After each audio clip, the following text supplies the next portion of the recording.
2025. This is Overtime. I'm your host, Chris Vecchio in New York. Dylan Radigan in Milan, sitting in for Ilya Spivak today. Glenn Freiberger here in studio in Chicago. Welcome to the show, Glenn.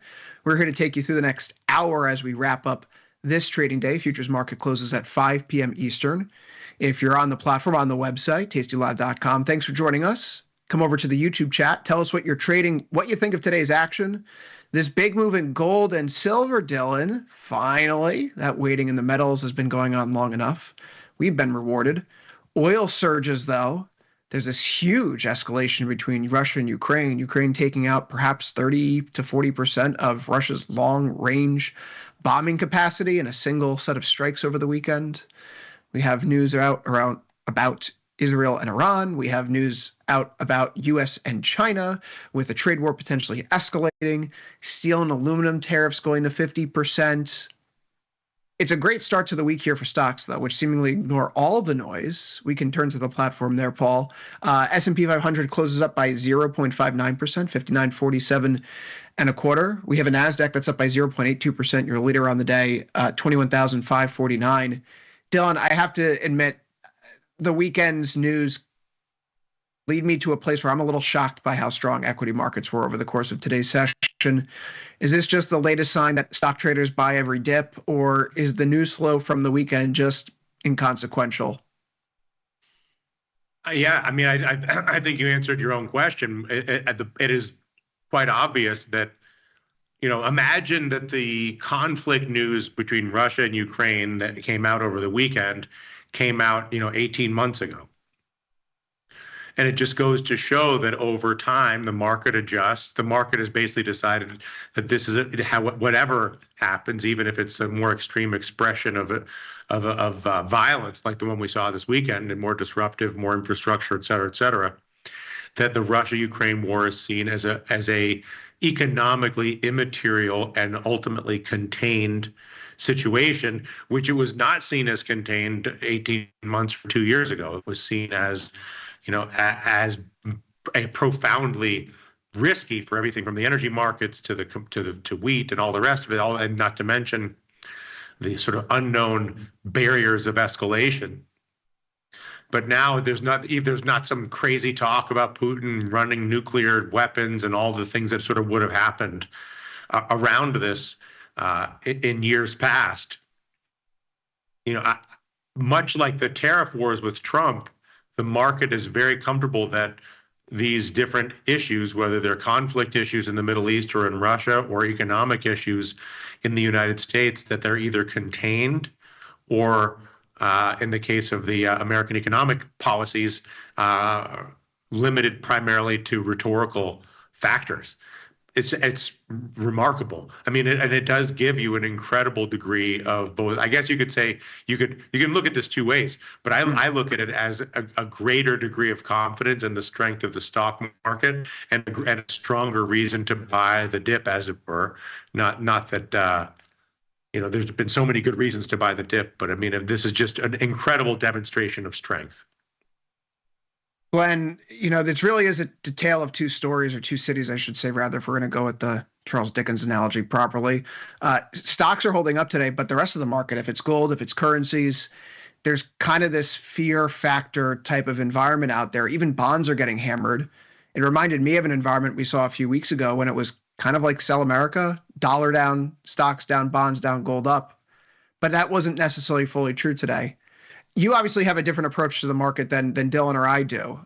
So from your vantage point, right, coming into this week, has this market surprised you with how it unfolded today? And it doesn't need to be strictly equities here. Of course, you're more of an FX person. Yeah, not too surprised. I think, Dylan, I tend to agree with you on most accounts there because, I would have expected this to be crazier if we got a bigger gap on Sunday night. It was very interesting to see the organic price action in the FX space on the London Open. You saw a lot of dollar selling take place there.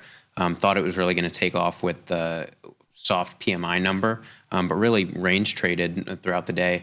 A little bit of chop. I mean, yeah, dollar weakness here to stay. But yeah, you're seeing, to Dylan's point, I think it also has to do with kind of the ranges we're in. Not surprised that crude oil popped how it did, just because of how beat up it was on some of that geopolitical news. But yeah, market's not getting fooled by the trickling effect of one storyline across asset classes, more contained now to kind of region specific or news specific. I am surprised by the gold move, though. I mean, that was aggressive and stayed. A lot of times we've seen throughout the U.S. session, sellers come in and some more two-way price action, run up in the early morning and then get some of that taken out. But that's stayed pretty strong. Silver as well. Not sure what to make of copper. Pulled back a little bit. Any news there as to why we got a little disconnected move in copper compared to silver and gold? I can't say why it pulls off the highs here. Our colleague Thomas Westwater is of the mindset that this is, again, like a tariff-related headline pop. And Sure. Like we saw last week, we had it pull back in immediately thereafter. So I, for what it's worth, Dylan, I've had a short put spread on here in copper for the past few weeks. And while I felt like I was missing the boat last week when it came right back in, it's now back in a good position where I feel comfortable trying to take it off. I'm at 23 days to expiration. We typically roll around 21 in these parts. There's no reason to hang on for another 36 to 48 hours, hoping to squeeze out another few pennies here when the short put spread convexity basically it's achieved what it's going to achieve given the range up to about $5. And if we're going to go beyond $5, I want to have something with more convexity than a short put spread. But Dylan, I think it's kind of funny. Here's this nice guy, Glenn. He comes in here. He's usually doing things behind the scenes for the company. And the first question that we ask him is about Russia, Ukraine. Obviously. He's like, whatever you think sounds good to me, John. Let's get in there. And whatever he said. Yeah. No, but let's talk about this metals move today, though. Glenn, I mean, this is the currency traders look at metals a lot. They say the dollar is basically the other side of gold. If gold is soaring, that's got to be really bad for the U.S. dollar here. And metals are just through the roof today. Is gold done consolidating? It really hasn't done much of anything in almost a month and a half, 2 months. Should traders be looking long here?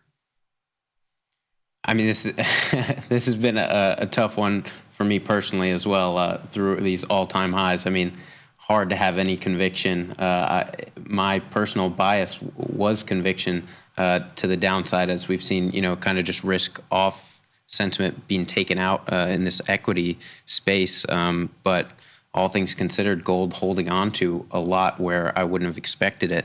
So if that's a buy signal, I don't know, but definitely holding in, printing higher highs than lower lows as of late. Dylan, just gaming this out, it feels like we're heading into a buy the rumor, sell the news type of situation.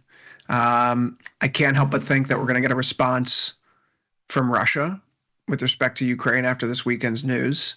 I can't help but think that after last week's shenanigans with the taco trade talk, and then the ensuing reporting this weekend where President Trump himself has said that he's very agitated that people think he's a chicken, which is a real remark from the President of the United States, that he's not going to back down this time, which sets up a dynamic where they think he's a chicken on tariffs. Is that what that is? Was that tariff related?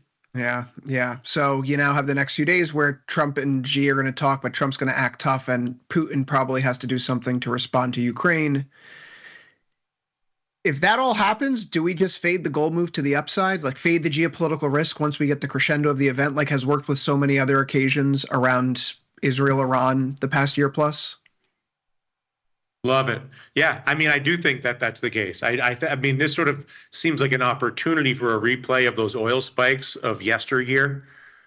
And so I like the idea of I don't know what the volatility situation is like, but getting short gold at this point seems awfully appealing to me. It does seem appealing. I got to say, I'm a lunatic when it comes to gold, though, Dylan, and you know that better than anyone here, in part because I'm still leaning long, and I think that it's been a choppy trade the past few weeks, but staying long throughout it has not hurt. And I'm a loyal guy, Dylan. That's why I cried when the Knicks lost the other night. So gold is up 2.7% today. I think it's worth hanging on to here. I'm a momentum person, Glenn, right? And so from a technical perspective, I really like when stochastics get back into overbought territory. I like when MACD's trending higher above its signal line. And I like the fact that we're seeing this triangle breakout now transpire. So for my salt, for what it's worth, I'm not going to fade any move here in the breakout initially. But once we get some news headlines that make it look like the world's falling apart, that's when I think I'll take my longs off the table and maybe set up a short call spread up against the all-time high near 35.39 in the GCQ5 contract. Is there any, you have any interest in, any sort of gold ratio or gold silver ratio at all, given that now we're actually seeing some more momentum in silver? I'd like to on paper. Rare is the occasion when the gold silver ratio sits above 100 for a long time. The problem is that is something welcome to rare. Right? Yeah, right. Like it's when people were trying to fade. Dylan, remember a few years ago when the yield curve was inverted and everyone said, "I'm gonna fade it. That would hurt. I'm gonna play the steepener." It took years to get back there, right? And so the market can stay rational longer than maybe the typical 45 and 21 day out cycle. So the few times that I've tried to press that trade, where I guess I was long calls in silver and short a call spread in gold, it worked out for a small window of time. But now I flip back on to just being long metals blindly across the board. And on a day like today, it's suiting me well. Yeah, good day. The past few weeks have been past few weeks have been a lot of chop though, so it's been frustrating. A lot of false starts where it's like one day up and then the next day you give it all back, and it's like, what are we doing here? Okay, so Dylan, sorry, go ahead, Glenn. Oh, no, I was just going to say that this metals move hopefully offset your Knicks DraftKings, any action you took there. I never bet on my teams. I never, ever bet on my teams. I always bet against them. That way, You're a Jets fan, right? Oh, you know how easy it's been to bet against my teams? It's the perfect hedge. If they lose like they usually do, I make money. If they win, I'm pleasantly surprised. And it was worth the cost, the $10 I put down for them to lose. So fair. It's smart, man. It's how that's how you even out the business cycle. Okay. We don't want any major Never be too there. Happy. No. Trust me. After game one, I was just devastated. Dylan, silver here. You've never been a gold guy, but you have had a penchant for cornering the silver market. I do. This is 5.79% here today. That's the close. This is enormous. We have basically round trip to back where we were pre-Liberation Day. We closed the day before Liberation Day at 34.97.4. We're at 34.94 right now. What's going on here? Is this time to just pour our shekels into the silver market and ride this train to the upside? We've been waiting a long time for this. Yeah, I'm inspired. I don't know exactly. I wouldn't be able to tell you why this has happened. And, I defer to you on all the technical aspects, but you really have to like a move like that in silver. And I didn't put anything on into this today, but I'm very much inclined to do so tomorrow morning. Glenn, give me a silver story here. The fact that it's all the way back. I mean, look at it's just interesting to look at all these prices as a referendum on the credibility of the American economic policies. And the fact that whether it's equities or the silver chart, everything has really returned to where it was before the tariff threats even emerged, which is not to say, obviously, there are some tariffs now that didn't exist before the beginning of April, but they're pretty modest. Most of the real significant ones have been delayed, and the market either thinks they're not going to happen or that they're going to happen to a small enough degree that they're not going to matter.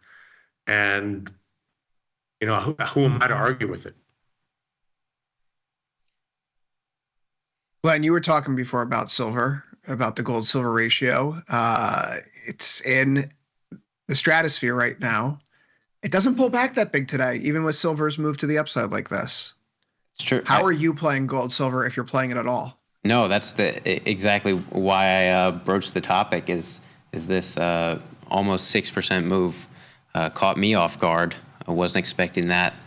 Can't really make heads or tails of it right now, but yeah, it looks enticing from a tape action perspective. I haven't read too much into it. Is it more, speculative? People don't want to be in gold anymore. This one starts to take off, and everyone just hops aboard, or is it somehow enveloped in this tariff storyline? You tell me. I think this is part of the tariff storyline, like just putting the chips down on a narrative here. Mm-hmm. One of the issues that the Trump administration's raised with respect to the trade talks with China is that China has been slow to approve the release of some of these rare earths. Right. We came to this agreement with China in the middle of May, and while we're in this detente period, everyone's supposed to take down the temperature and kind of let trade resume. And trade has resumed for the most part, except for with these rare earth minerals. And now we see today that there's the steel and aluminum tariffs shooting even higher. So could you paint a picture in your head that there may be some supply issues with base metals, with precious metals, with rare earth metals over the next several months as a result of a slowdown in trade thanks to the complications and the tit-for-tatness of the trade war? Yeah, I think now we have two puzzle pieces that emerged over the weekend that make that story a little bit more clear. And then I can't help but think of Russia-Ukraine. Dylan, this has to be a monumental weekend in Europe between the election of the Polish president, who is a Donald Trump guy, and Ukraine's big attack that is almost certain to draw the ire of Vladimir Putin. This feels like a monumental weekend for risk. People are buying protection right now. There's a reach for commodities in a way like something scary could happen soon. That's why I question, are equities missing the story today? Like, what the hell is this? No, I mean, listen, I think we're all kind of, I'll ask you the same question.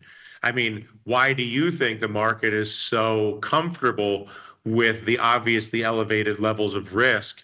I think the market is relatively calm about the Polish election, just because it's not what they wanted, obviously, in terms of the Eurozone. But I do also think the American media makes a bigger deal out of these. I mean, if you remember when Giorgia Meloni was elected in Italy, they sounded all the alarms, and then it just turned out to be not that big of a deal. Sure. So I think there's some hope that basically either this won't be that big of a deal, or that it was such a tight victory that it won't be as consequential. You do have to look at the moving commodities as a risk-off move, and the dollar weakness for that is sort of also perplexing. But you tell me, how on earth, what are the equities seeing and believing that they're comfortable with this level of escalation in the war between Russia and Ukraine? I mean, that's kind of the big banana question here. That's a great one. I mean, Glenn, you've only been on with us once before, and we were really just talking platform specifics then. But like, my worldview is macro-based, and I look at the cross-asset flows. And so if I were to work backwards from everything else, ex-US equities, and try to say, like, let me guess how equities did today.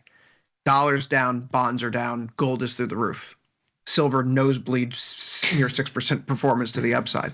I would think that something really bad happened.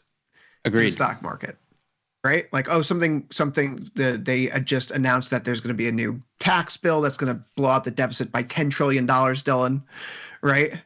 Bonds up, dollar down. Gold and silver through the roof. That would make sense. Maybe it's something with the trade war that he decided to wake up, and after being called a chicken repeatedly last week by mainstream media, he decided to put on spite tariffs, which did that make sense for today? Yeah, that price action for bonds and gold and the dollar would have made sense for today. So, but then you work backwards to equities. In a funny way, I think that you can kind of attribute some of the storyline to the whole taco narrative, because maybe just the equity space is a little bit more wary of trying to get in front of any of these storylines anymore. I mean, tried time and time again over the past few months to do whatever to the rumor, and then everything's okay by the actual not the news, but the pullback of tariffs and other news. I mean, just a lot of whipsaw action there, maybe just waiting for everything offshore to actually have pronounced effects onshore. Traders and market participants just not necessarily needing to get in front of anything here or making plays in other spaces. tell me, Dylan, that might be the sickness, right? Where dip buyers in equity markets have said, like, yeah, nothing happens. You're like, you're going to make a big deal of this. There's no longer a dip. I mean, although sort of the contrarian thing would be to look at the move in commodities, especially silver and gold, or even look at the move in the bond and the dollar and get short equities in a huge way. That is the contrarian play. And you do have a rally here today. I'm still splitting the baby here. I still have some short call exposure on an ES, some long call exposure on an NQ. I think the mega cap tech looks a little better positioned. I'm not intentionally doing an NQ ES pair trade. I really don't like doing those in this particular regard. But we haven't traveled anywhere, right? And I think that's the full story. We closed effectively at this level, last Thursday, Dylan? We erased the move on Friday. We're back to where we were. Thursday was supposed to be good because we had the headline coming out that the U.S. International Court of Trade said that Trump's tariffs were illegal. We immediately poured cold water on that because if you read in the finding, the court said just go to Section 122. And the Trump administration said on Friday, we're going to go to Section 122 instead. We can do a 15% tariff for up to 150 days. We don't need congressional approval or the approval of the courts. Thank you very much. So nothing really changed. Okay. 21,534. It's a 17 IVR. The uptrend is here. I would posit for traders who are trying to figure out the next move, just bracket off the area that we've had over the past week plus. The low that you have from 523 in the NASDAQ, 20,727, the high, 21,858. We're basically dead center, a little bit further in the upper half. But until we get a move above 22K or below 20,500, this is just a chop zone. And it's been a chop zone for the past 2 weeks. And if you think about your typical 45 in, 21 day out cycle, Dylan, a 10 or 15 day period of time where if you're looking directional and you get no directional movement, that hurts. That's a lot of theta burn. So if you're long calls, long out of the money calls here, the setup isn't any worse than it was, but you may need to make a decision about terming out your exposure so that you can still keep that skin in the game. Otherwise, the market may move when you get knocked out and your position rolls off, you get frustrated. So this is a good week to make adjustments. I think this is the right week to make adjustments. While volatility is really low, it's cheaper to have that out of the money exposure if that's the way you like to play the game, through puts, through calls. You can effectuate your, let me get long some premium here because I think that things are a little bit too calm, as it were. Glenn, I'm not a contrarian. Ilya would fill the role here and say to Dylan, that's right. That's exactly right, Dylan. I am short here. I'm comfortably short here because of what happened with bond and gold and the dollar here today. And then we'd all rag on him for being comfortably short.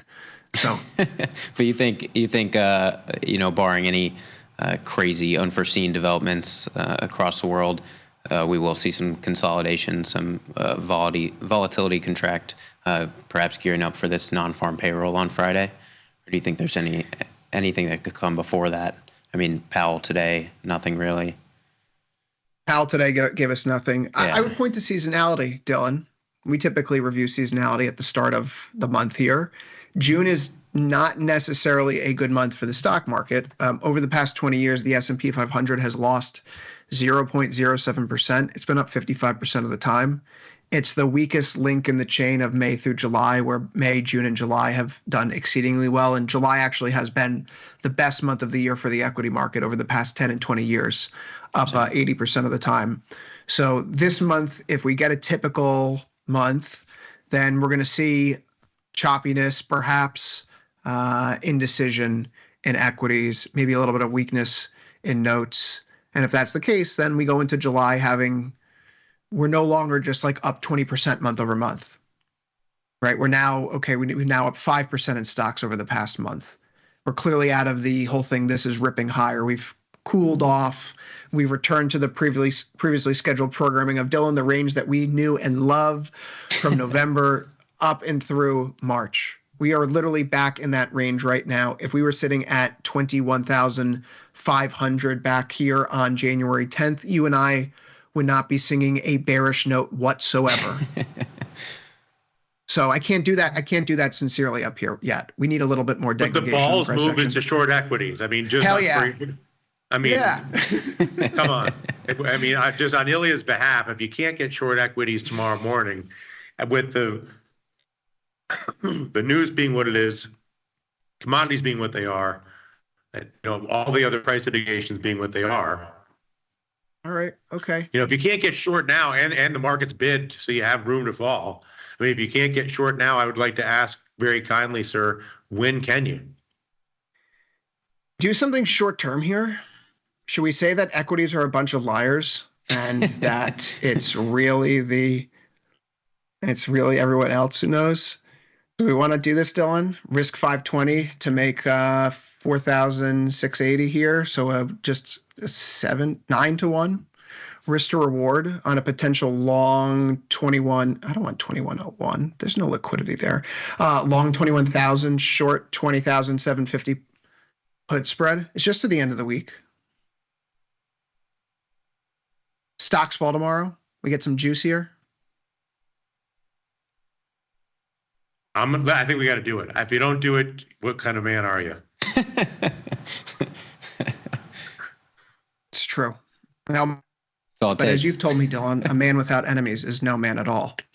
So exactly. We turn our attention here to what's going on in the bond market today. Dylan, this is the confounding part. Notes here falling back in after what appeared to be a bottoming attempt in both notes and bonds last week. Surely something eloquent and articulate can come from your mouth about the state of what's happening here on Capitol Hill. Does this have anything to do with the legislation now? We had this freak out 2 weeks ago when the House bill passed. What's up with the Treasury market? I mean, the Treasury market is, I think, in the same place everybody else is. It's kind of the Treasury market is sort of the apex predator of the global financial markets. And the Treasury market, like every other market, is trying to figure out, it's trying to lay odds on what percentage of what is in the proposed legislation is going to get passed.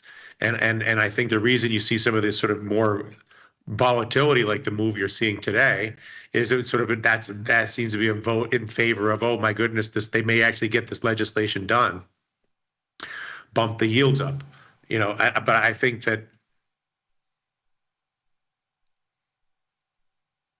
laying odds on the political process, on the one hand, it's relatively simple because you do have one party control, but it's not that simple because within that one party, there are many divergent interests, and the sausage making when it comes to a huge piece of legislation like this is obviously, and everybody knows this, a long, arduous, and a process riddled with fake outs and things that are sort of headline worthy, but are never manifest. But I would argue that whether it's the bump in yields, the weakness in the dollar, the strength in gold, the strength in silver, all of that says get short the NASDAQ. Get short the NASDAQ. Check. Okay, well, we have that going here for us in the short term. We're going to play a little on both ends, right? NASDAQ going to advance over the next few weeks, but this week pulls back in. And in an ideal world, it pulls back in until Thursday, and then we can get out of the position before non-farm payrolls on Friday. Because a good non-farm payrolls report, what have we seen with the economy recently? Good news is good news again. Why? Because it means we're not careening into a recession. It means that consumers are still spending money. It means corporate earnings are going to hold up throughout all of this. Speaking of which, talking of an economy that's still holding up, Dylan, you say this bill going through, there is a potential adjustment to the bill that makes it more likely to pass. Trump and John Thune, the Senate Majority Leader, met today. He says that they're aiming to prevent any Medicaid cuts on the other side of it. So if you're going to get rid of the Medicaid cuts, which are the most unpopular part of the entire plan, like forget an 80-20 issue, Dylan. It's like a 95-5 issue right now in polling. 95% of Americans don't want to see Medicaid cut, right? So if he's able to back away from that, the politically unpopular part of the bill, maybe it does get passed. There are still big deficits. There are still big debts. And when are they arriving? We had an update to the Atlanta Fed GDP Dow growth tracker today for the second quarter. The economy apparently is growing at 4.6%. Is that a lot? Dylan, that's not recession. That's boom. And we're in the midst of this. And listen, there's obviously wonkiness in the data because of the tariffs, yada yada. But if we're growing at a 4.6% clip, and then we're pouring gasoline of $1 trillion deficits for the next few years moving forward. I mean, that's hell for the bond market, right? This is a Yes, nightmare. it is. I mean, but again, you tell me how you could have escalation in the Ukraine and Russia, a deficit, a wild deficit-driven legislative agenda, a higher cost of everything by way of tariffs and interest rates, and have an economy that's powering, that's cranking, And we're fine. and a stock market that's pumping. Can you say that again, Glenn? Question for you, Dylan. When we're unpacking this debt picture, and then you bring in some geopolitical risk. Now it feels like more storylines involved. Can we unpack this bond market across the yield curve? Is there anything interesting short term versus long term, or same picture? I mean, I think the whole picture is really at the longer end relative to the legislative aspects. Short term, there's obviously nothing to worry about. Economic growth is intact, job market is intact, inflation is under control, the AI super glide is intact. All right. I'm talking myself out of my short NASDAQ position, but the only thing that it can exist is an intermediate or longer term problem associated with all these things, because all the short term indications are remarkable resilience, remarkable strength, remarkable durability, and underlying basic prosperity. It's hard to argue with that right now. I mean, 4.6% growth. Even if it's just a one-off, you're not going to get your technical recession because you're not going to get your 2 consecutive quarters. And, we're going to have to shove all those concerns back into the back pocket. Certainly, if you're looking at bonds, what performs best during recessions? Long end of the curve and gold. And the long end of the curve is not playing its part right now. So growth may be tilting up here, and we see the outperformance of the growth stocks over the last few weeks, particularly since the April low. Mag 7 have led the broader market. NASDAQ has led the Russell. One thing that gets me, though, Glenn, is these interest rate differentials, right? I've talked about this a lot recently, but one of the hallmark signs of a currency crisis is when interest rate differentials are moving theoretically in favor of a currency, and yet the currency is still losing value. For most traders, trading around those themes has been kind of difficult here on the platform recently, because you have to had Thank you to trade currency through either FX futures, or you trade it through something like one of the currency ETFs, like an FXE or FXJ. They're not great. So you've come with a solution. We now have spot FX on the platform. You're absolutely right. Through our Tasty Trades partnership with Tasty FX, we now have Forex trading, spot Forex trading, available live in the Tasty Trade platform, available to you if you have an individual margin account at Tasty Trade. All you have to do, if we want to flip over to my screen, all you have to do is select the Tasty Trade logo at the top of your web or desktop platform, navigate over to Tasty FX.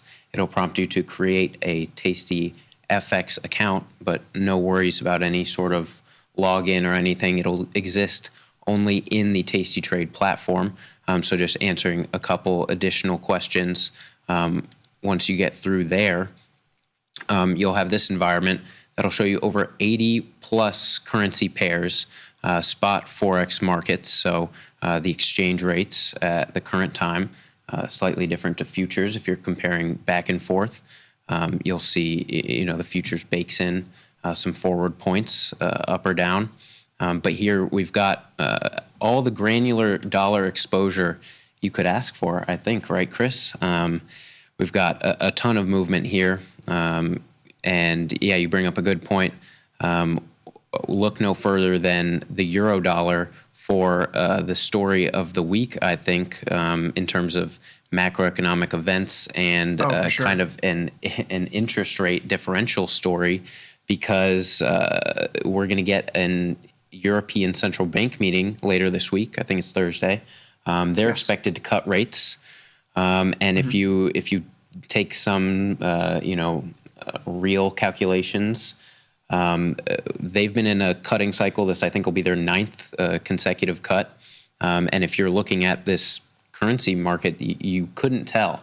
I mean, the euro up near. Let's look. We've got some cool charting capabilities here in the tastyFX environment.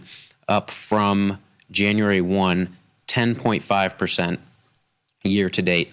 That is not what any conventional interest rate differential story would tell you, with U.S. rates at 4.5% and euro area interest rates climbing down towards 2% now. Just a huge move today, near 0.7% in currency markets. That's pretty big. All these markets traded on leverage. So that leverage is delineated by currency pair. So this euro-dollar market, you're getting 2% margin required. So leverage of 50 to 1. And here we're trading at... you know when I started, Glenn? Yeah. 200 to 1. That is that's a different... here in the U.S. Yeah, that's insane. And there's some overseas brokers who do more than that. But yeah, I've seen this go from 200 to 1 down to 50 to 1. It's been a journey. Yeah. And has anyone survived? You've survived, I suppose. I survived. I had a really bad account blow up in, I can tell you the exact date, September 6, 2011, because I was long the Swiss franc, short euro Swiss, short dollar Swiss in size, kept what I call waterfalling into a position in spot markets, which no one should do. Do not do this. This is not a recommendation. In fact, I'm recommending you not to do it. But every time my account would have a little bit more margin freed up, I would add on another position. And so I was just constantly max tilt that summer after the U.S. lost its downgrade. And I ended up running like a 15K account into like 45K in the span of a few weeks. And then the S&B put the floor into the Euro Swiss. And I used to walk to work those days. I lived 10 minutes from my office, and I would get to my desk at 4:30. And from the time I left my house at 4:20 and got to my office desk at 4:30 in the morning, they put in the floor. Oh, man. And I was margin called. Yeah, that'll do sucked. It. Because, these markets are 24/5. So they're moving. Yeah. September 6, 2011. I'm getting sweaty talking about it. I was gonna say, I don't want to make you have to keep talking about it. We're okay. Dylan, we're okay. What's your worst? That's actually a good question here. What's your worst loss, Dylan? And then over to you, Glenn. Flowserve was catastrophic. Flowserve, and then also a Nikkei position in the late 90s and 99. I mean, I had a whole pile of them, not a pile of them, but a number of them in 99 out of the Asian financial crisis. I was young and stupid and believed in larger positions regarding behavior in foreign markets, of which I had limited liquidity and limited knowledge. And you put all that together and you can really lose a pile of money in a hurry. There feels like there's a lesson in there for me and Glenn, but we're not going to learn it. Because the thing is, it's so easy to convince yourself that you're right because the instrument exists, and you sort of cherry pick the news that supports your beliefs, and then you do the math, and you're like, well, if I just put this position on bigger, duh, look at all that money. Oh man, yeah. I made that mistake. I remember reading Yomiuri Shimbun, Japan's largest newspaper, during an episode of Walking Dead to figure out when they were going to intervene in the currency market. My then girlfriend, now wife, was like, "What are you doing?" Yeah, that's an insane sentence. You're going to outsmart the guys in Tokyo. Yes, Dylan, we can do it. Yeah, we can. I just got to get my highlighter. Yes, I am. I just watched that Paul Tudor Jones, documentary, The Trader, where he's on the phone with in his house, slinging cable. Yeah, it's like I was working in a big black glass tower on Park Avenue in the 50s, walking across the park on my StarTAC, which is the original flip phone. Okay. All right. I really thought the other thing is, don't work in a big black glass tower on Park Avenue and don't get a flip phone, because it leads you to believe you're more competent than you are. That is such a toxic combination for a young man in the 80s New York. You're walking around Central Park with your We say Star Trek pad. StarTAC. It was called the StarTAC. Okay. Motorola StarTAC was like I heard the Star iPhone Trek. of its day. Okay. So, yeah, you must felt like you were the king of the world. You're like slinging. And those big glassy towers on Park Avenue, and it's like, come on, and everybody, wrong. They're like, we'll just take all of your money right now. It's like that scene in South Park. Put your money in a foreign currency, and it's gone.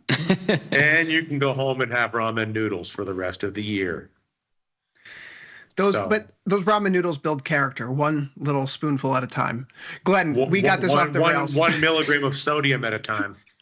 Before you get back into the platform and the spot FX here, you have to share with us what's your worst trade. Oh man, me touting some sort of a statistical background was really, just caught up in an intraday. It was a Fed meeting more recently than I'd care to admit, where just thought, we'd have some sort of intraday bounce back, layering in the NQ futures that I thought were, overstretched to the downside. Turns out, one, they don't have to come back the same day. Right. Yeah. And two, if you layer into them, the intraday margin is much different than the overnight. So they won't even let you get away with it.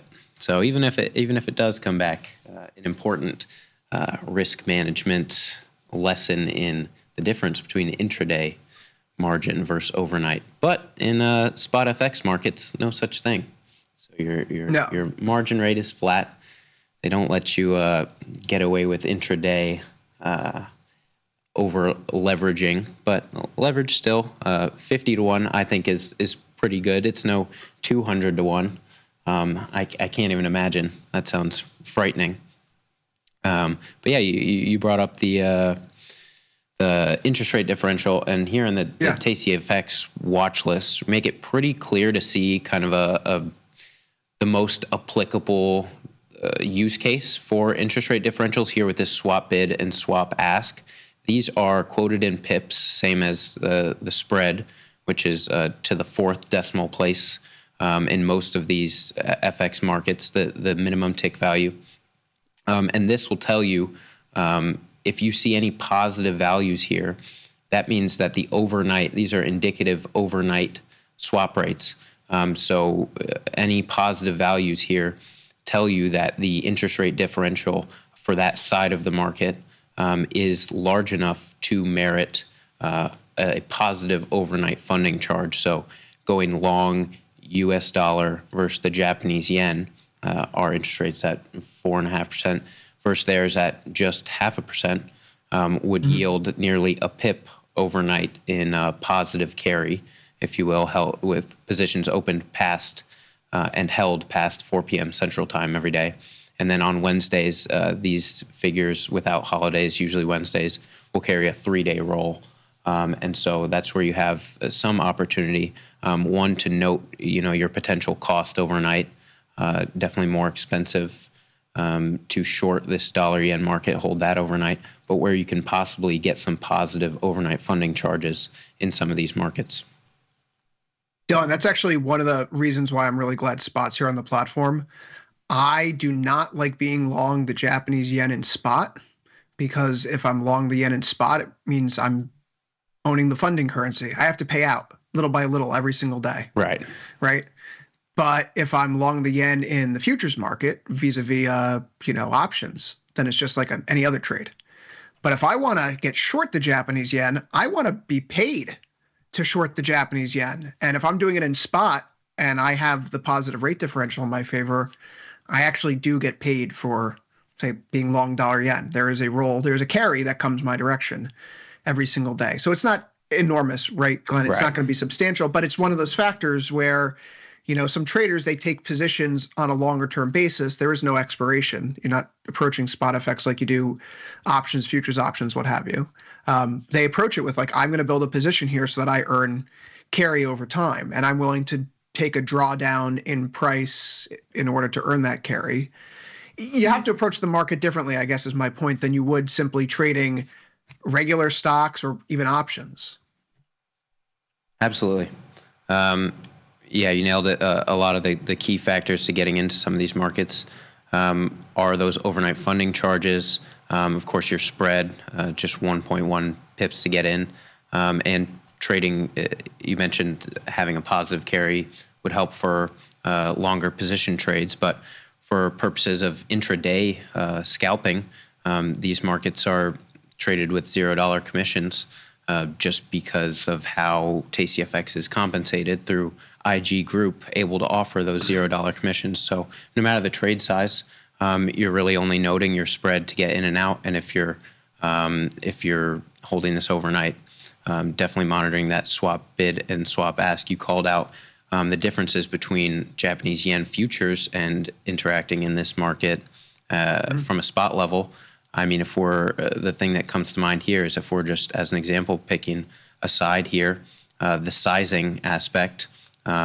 Here, I've only got $50 in my account, but we can get down to 0.01 lots here, which would be this many yen notional, moving at 10 yen a pip, and only $50 of margin here for getting into this market at all. And it scales at this 0.01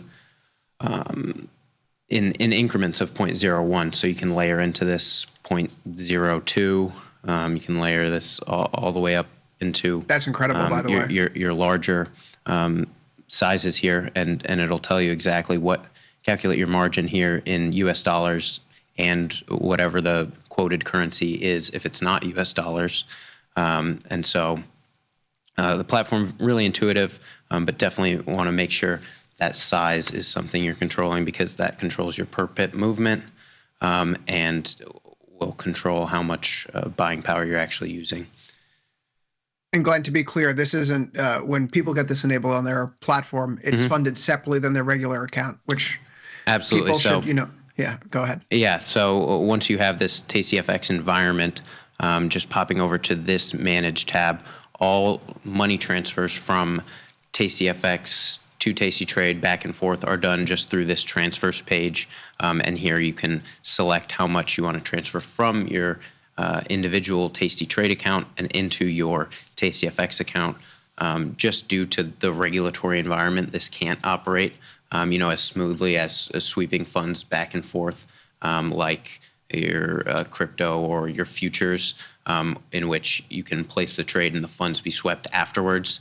This money has to be in your account beforehand, but this does give you the most control over knowing how much is in you're allocating to your spot FX within your tastytrade account. So pretty clear. Dylan, that's very important. I mean, I'm thinking about my personal blow up that I had in September 2011, and I got margin called because I didn't have the cash in the account to keep the positions open. But I'm lucky I got margin called where I did. Seriously, because I got margin called in Euro Swiss when it was at 113. That's why they have them, brother. They're protecting you from yourself. It was protecting me from myself. If I had to ride that thing to 120, it would have been double the loss, right? So I want spot FX. I like that's a really smart thing. It's you don't want to take on too big of a position. You want to mind your leverage there. We speak fondly of it. It is a double-edged sword, of course. And go down to the smallest lot possible would be my point of advice if you're just getting into trading spot FX and you haven't done it before. It's an easy way to get in and out of the market. It's small, right? You mentioned $50 there to get a position in dollar yen at the smallest exposure. It's a new thing to learn, right? I think Absolutely. That's really, I think for my own personal evolution as a trader, I come in the world professionally. Obviously, I have my background in economics, but I come in professionally as a spot FX person. And then I get my CFA charter holder, and I ultimately move forward through into equity index futures and futures in generally speaking. But there's a very different mentality in trading spot FX. The calendar is different. The clock is different because it's basically a 24 Right. 5 market, right? That is the also single difference. That's why I like futures so much, because I went from 24/5 in spot to all of a sudden I can only trade 6 hours a day in stocks. Get out of here. That's a joke. So if you're a futures trader, spot FX is something that lines up neatly with your how do you feel about getting rhythm. long the dollar since we're in this currency world and since the dollar's been shellacked, just been slammed? Can't do it. Can't do it here. Can't do it. Glenn, DXY dollar index, it's the second or third lowest close of the year.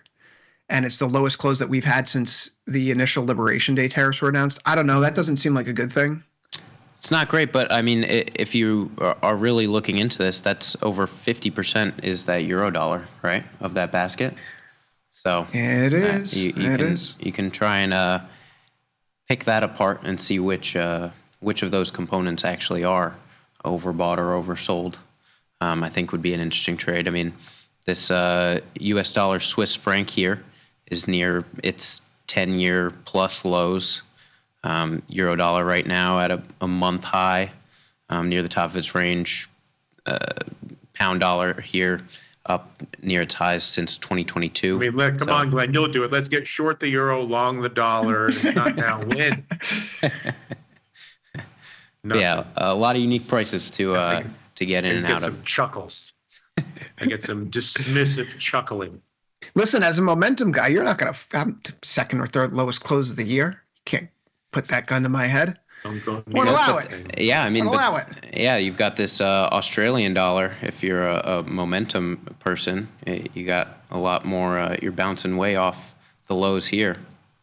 This is the one thing that as people go into spot effects, and maybe they learn from this in the future as we wind this down. But if you're trading the Australian dollar rate, 6A as well, you're trading commodities to a certain extent. So from my view, when I want to layer in another correlated asset to oil and to gold, silver, copper, for me personally, no.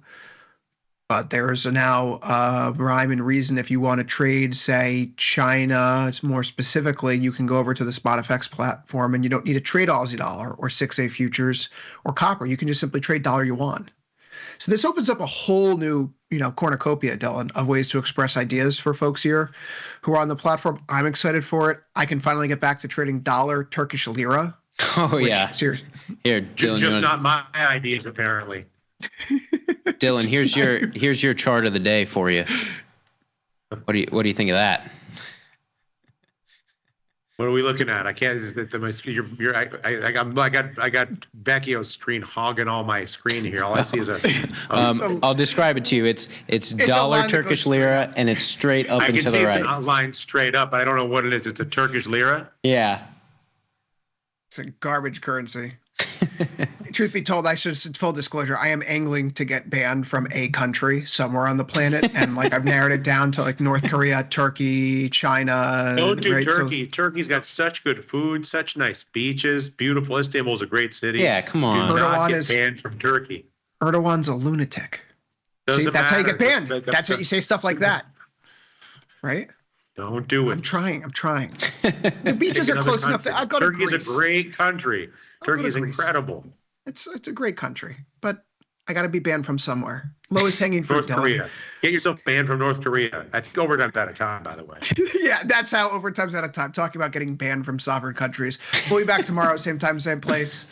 As always, Monday through Thursday, 4 p.m. Eastern, 3 Central, right after last call. So for Dylan Radigan in Milan and then Glenn Freiberger in Chicago, thanks for joining us. I've been Chris Vecchio in New York. See you tomorrow. Up next, Ilya's back with a video, Macro Money, here on Tasty Live.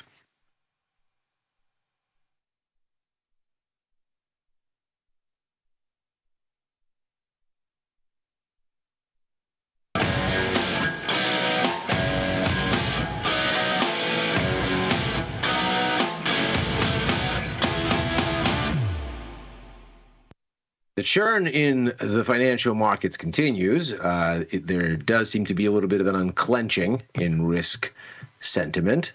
Bonds up, stocks up, the U.S. dollar idling. That follows some perhaps, maybe, possibly moderating rhetoric out of the White House. But the upshot of the situation broadly unchanged, and the key markets still at key decision points from the beginning of this month. And we'll have to figure out what the price action is going to tell us about that. So in the meantime, we are going to take a look at a broader view of what may be going on here and get back to our conversation about the diminishing confidence in the U.S. dollar, or so it would seem. We talked about why the current environment has been so negative for the U.S. dollar, as we've seen a kind of sell everything U.S. related kind of a dynamic since the beginning of this month. We've obviously seen stocks go down in the U.S., bonds go down in the U.S., and the dollar go down all at the same time in what has been a little bit of a change of pace, the dollar seemingly losing its capacity to rally as a haven on risk-off momentum or on higher yields. Those yields, of course, going up for the wrong reasons, but nevertheless. And so it bears asking, well, if not the dollar, then where? And if the currency world is not through its readjustment on the dollar, then where is there more room for this to continue? So we'll start this conversation here with a relationship that really illustrates why the dollar probably has more room to go down, even as we consider a kind of maybe preliminary unclenching of the issues that we've seen sort of hit the headlines and break out into markets. So this is a chart from the American Enterprise Institute, and it nicely distills what is the relationship between the U.S. trade deficit, ostensibly the thing we're trying to defeat with these tariffs, and its actual implications for what happens with the U.S. economy. And consider that actually what this is effectively a benefit and not a cost. And so consider here that what happens when this trade deficit is incurred, and that's the light blue line here, what is essentially occurring here is an outflow of dollars into the hands of foreigners. And that sounds bad, but consider actually what we're saying. Foreigners end up with a bunch of dollars having sold Americans primarily goods. That's generally where most American imports are. We take care of our services demand via domestic firms for the most part. So, and we're net exporters of services, actually.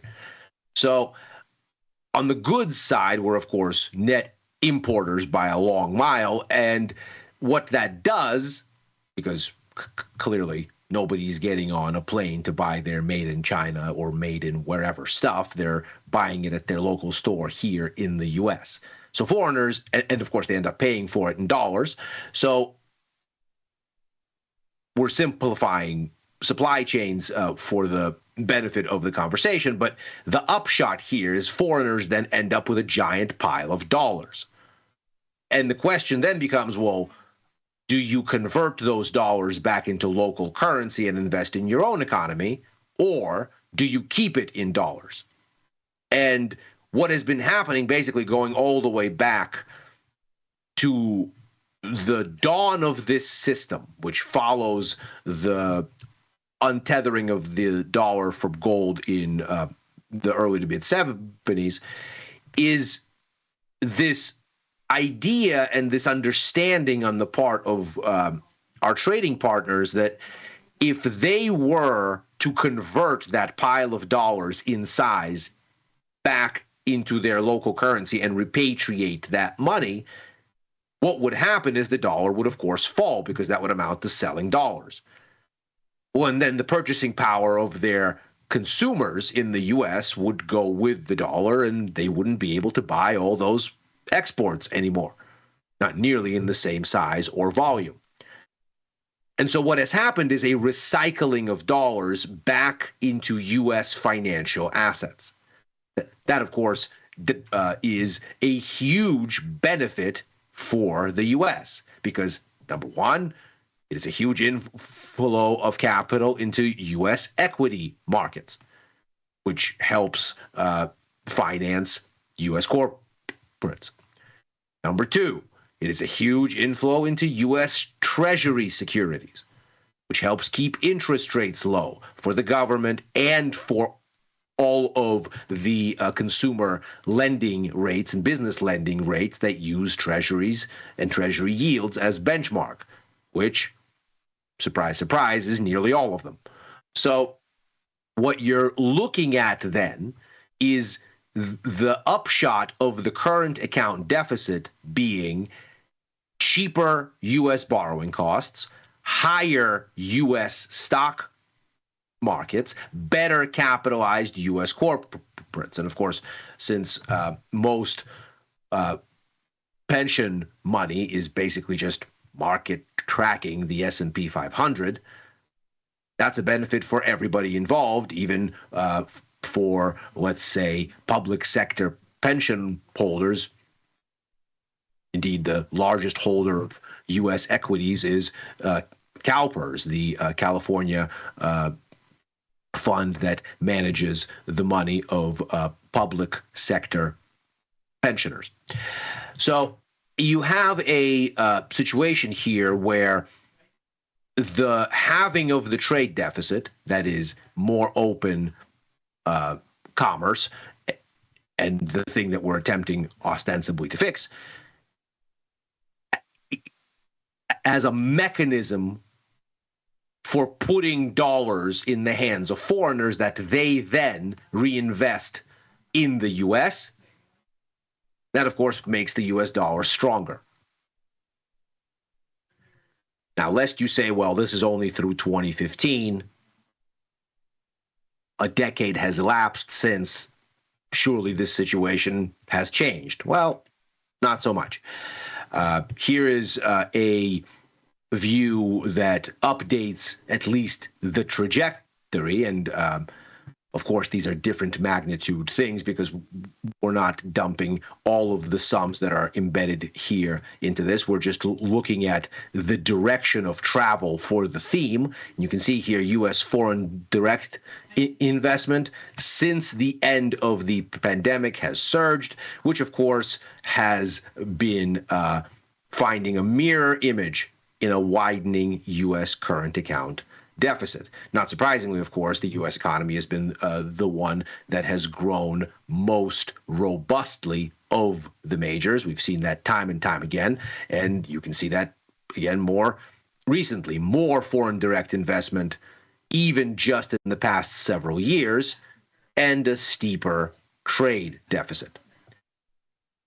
You might take issue and say, well, look, these magnitudes are different. This is some sort of chart art situation. Does this really hold? Well, again, these are not full aggregates. They're meant to show not the perfect relationship, but the trajectory of the theme. But let's take a look at the latest numbers from the U.S. Treasury Department and take a look at the sheer size of foreign holdings of U.S. securities, be it short-term debt or long-term debt or equities. And consider that this is in the trillions of dollars. So we're looking at somewhere in the neighborhood of approaching 30 trillion. Let's be generous and say it's somewhere between 25 and 28, something like this. And you can see that these numbers have steadily grown, and indeed since the pandemic they have actually become more dramatic, which of course is exactly what we find right here. So the essence of the relationship very much holds, and so it should not be any kind of a surprise that since the beginning of the year, as we were about to get an administration that very clearly presented itself as minded to close the trade deficit and to become generally more protectionist, that what you would see is a situation where the US dollar would weaken, because if you reduce volumes of trade, be it with tariffs, be it some other way, of course, in this case it is tariffs, if you reduce the volume of trade, then you reduce the amount of dollars that foreigners hold. And then this dynamic starts to cave in on itself. If they have fewer dollars, then they have fewer dollars to reinvest. If you give them a reason to be concerned about reinvesting those dollars, then maybe they will be more inclined, especially if they anticipate that volumes of trade downwind are going to be reduced and there's less of a reason to want to keep the dollar uplifted for purchasing power of your exports, because what the U.S. has done is basically blocked those exports before that's even a consideration. Well, then you might have an exodus out of the U.S. dollar. And indeed, as we see here, this is a chart of the U.S. dollar index, which is an average of the U.S. dollar's value against its major counterparts. And needless to say, I've decried the limitations of this thing because it was constructed before there was a euro. And so all of the legacy currencies that used to make this a diversified basket are now essentially the euro, and this might as well be then the euro-US dollar exchange rate upside down. The basket doesn't include a China proxy like the Australian dollar, which at this point is the fourth most actively traded currency, according to the most recent data from the Bank of International Settlements, which we'll take a look at in just a second. But nevertheless, the thematic implications of what's going on here, those hold. The upshot of saying to the markets that we are going to try to close the U.S. trade deficit, and the way that we're going to do it is we're going to erect trade barriers that make it less attractive to buy from abroad. That's going to weaken the dollar. And the reason it's going to weaken the dollar is because this recycling of dollars from the trade deficit back into the U.S., that sort of process will be fundamentally undermined by trying to close the avenue by which foreigners end up with those dollars in the first place. And then, of course, comes the question, well, okay, so what then is the next step, and which currencies might you then expect to benefit? Because, again, that money has to go somewhere. Things are still going to be sold, but maybe there's not a reason to dump them back into U.S. markets, and maybe the volumes are less U.S. versus rest of world, but rest of world still has its wares to sell. And so capital is going to go, it's just not going to go into the U.S. So then which currencies ought to be the beneficiaries if the dollar is going to lose some of its quote-unquote market share? And as promised, here are the latest numbers from the Bank of International Settlements. They are as of 2022. That's the last update. They're on a triannual schedule, so we should get another update of these numbers this year. But as it stands, this is where we are, and these things are not terribly volatile, so this is still quite an accurate reflection of current reality. And you can see that the next most liquid currencies after the dollar are the euro and the yen. And of course, we can see the drop-off is absolutely staggering. And lest you think that the BRICS, which I've made into a grouping here, lest you think they're in contention, just consider how absolutely minute they are relative to the amount of monetary transactions settled in the dollars, and also consider that they are just a touch above only China by itself. So really, this BRICS number minus China is barely a rounding error and barely even visible on this chart. I mean, here's Brazil, here's Russia, India is over here, and China's right there. So we're talking about barely visible amounts of volume. And this is not really a contender. There is no way that you could shove anything like a meaningful amount of US dollar market share in terms of settlement payments into this. Now, when you combine the euro and the yen, you're looking at about 3.5 trillion. That's to the US dollars 6.6. So it's about half. So you might see, let's say, this big share of the dollar diminished down, let's suppose, halfway. Maybe, I mean, that would be catastrophic, of course, but let's say you could have room to reduce this by some measure, where the U.S. would be still overwhelmingly the dominant, because there's nothing even remotely close in terms of market size and liquidity and stock of assets to absorb all of this kind of liquidity. But you might perhaps see the tally here come down a bit and the tally here come up a bit.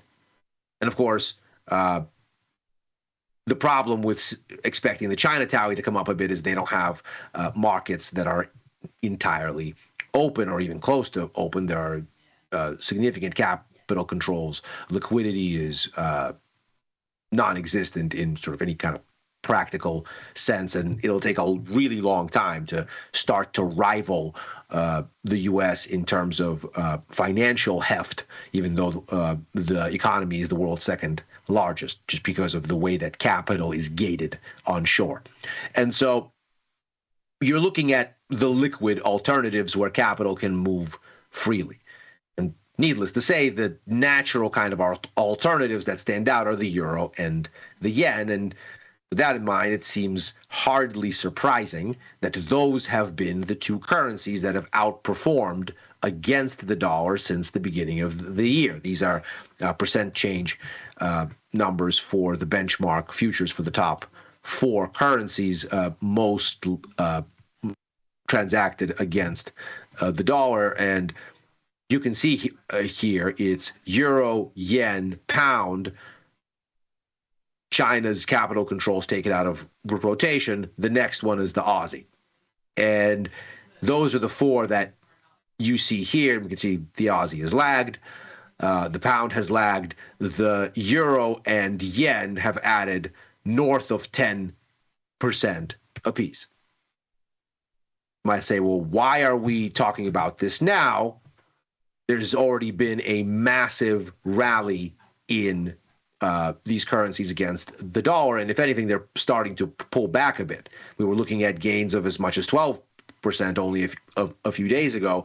Isn't this move over? Well, in my mind, that's the perfect time to be talking about this, because if there is some sort of a near-term correction in this, then what it offers is an excellent buying opportunity. And the time to think about it isn't when that buying opportunity has already appeared. It's when you anticipate and you can prepare for it to actually show up and have the capital and the key levels in mind to actually make that into an actionable thesis. Because indeed, this is not the kind of thing where the dollar sells off because maybe President Trump is going to attempt an extrajudicial firing of Chair Powell. This is not the kind of thing where you get an episodic response to maybe a trade deal with China, maybe not, depends on who you ask. If you ask Treasury Secretary Scott Bessent, the deal is inevitable. If you ask Chinese officials that commented overnight, nobody's talking to them and there is no substantive discussion, and they have no idea what the White House is talking about. Obviously, we take both things with a grain of salt. It's a negotiation between rivals. They're attempting to paint the tape their way. So as we look at all of this, the upshot is, beyond these headlines, is there a structural direction? And I think clearly, as we see from the trajectory of the dollar going all the way to the beginning of the year, there indeed is. And we've gone up and down along the way here, but the trend is the trend. And what it reflects is this structural unwinding of these dynamics. And so while the dollar may be done falling here in the near term, the trend remains and the structural underpinnings for it continue. In the most sort of hands-on practical sense, we still are looking at sizable interest rate cuts for the U.S. this year and next, looking at about 110 basis points at this point. Cumulatively, not surprisingly, that tally has increased significantly since all of this concern around the tariff rollout has hit fever pitch late February, let's say, up through now. The expectations have become increasingly more dovish. But against that backdrop, the situation in Europe is quite different. First off, we're looking at less of a tally, so less by about a rate cut than what we have for the U.S. But more importantly, theme-wise, we are starting to see over the recent months, really since the beginning of the year, the idea percolate that maybe next year is a year for rate hikes out of the Eurozone, which would only make the U.S. dollar weakness argument stronger. Because, of course, then yield differentials in a very classic way would shift against the dollar. And this idea that maybe we're looking at rate hikes next year, this follows Europe's seeming conclusion that the U.S. security blanket is now unreliable and that NATO ex-U.S. needs to arm itself. And so there's been a dramatic push, especially in the Eurozone, to spend a bunch of money to rearm. That, of course, is going to be a boost to both growth and inflation, and the ECB is going to have to approach it as such. And so we've seen a sense show up here that the sort of rate differential that maybe favored the U.S. dollar this year, however ineffectively, will actually invert on it next year. That, of course, is something markets might front run as the dust settles. And, of course, for the Bank of Japan, the story uniquely amongst the major economies has been of rate hikes. We can see on the bottom here the spread between the current implied futures curve, that's in the red here. It was a little bit more hawkish a month ago, but nevertheless, it still points to hikes. We can see the difference going into the back half of this year between the current target rate and what the curve implies is positive. That is to say, we are looking at rate hikes into the back half of this year from the Bank of Japan, and that really should be something that makes quite a bit of sense if you consider that we just got PMI numbers this week out of Japan that, unlike many of the other major economies, were blisteringly strong. And so the argument here still seems to favor a U.S. dollar that weakens as U.S. trade policy gets more protectionist, and the euro and yen as the likely winners from that for months and quarters to come, if not perhaps just right here. And that is Macro Money for today. As ever, we are here Monday through Thursday, right after overtime, a show I co-host with Dylan Radigan and Chris Vecchio, looking at the Wall Street close and where things may go therefrom. I'll be back with Chris for Futures Power Hour tomorrow, back with Victor and Tom for First Call on Sunday, writing for the News and Insights portion of tastylive.com. opining at Ilya Spivak on the platform formerly known as Twitter, and on Blue Sky. If you're watching on YouTube, like and subscribe. Macro Money's back next week. Happy trading.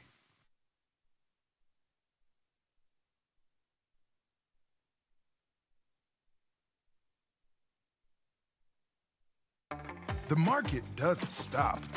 So why should you? Diversify your portfolio with stocks, options, futures, crypto, and more from Tasty Trade. Focus on the markets that matter to you. See the odds before you trade using curve analysis, IV rank, and more tools. Get industry insights that help you find your next trade right where you need it. Tasty Trade. Download today. Got friends? Get $250. We'll give you a bonus for each qualified person you refer to Tasty Trade. So spread the word and earn rewards. Terms and conditions apply. The beauty of Thinkorswim was that we were different. From the name to the front-end technology was clearly what we wanted as traders. Second time around, I think we did a better job. Yes, we are known for our ability to support complex derivatives traders, but we also have the tools for somebody who's brand new who wants to come in on the first floor and work their way up to the top of the building.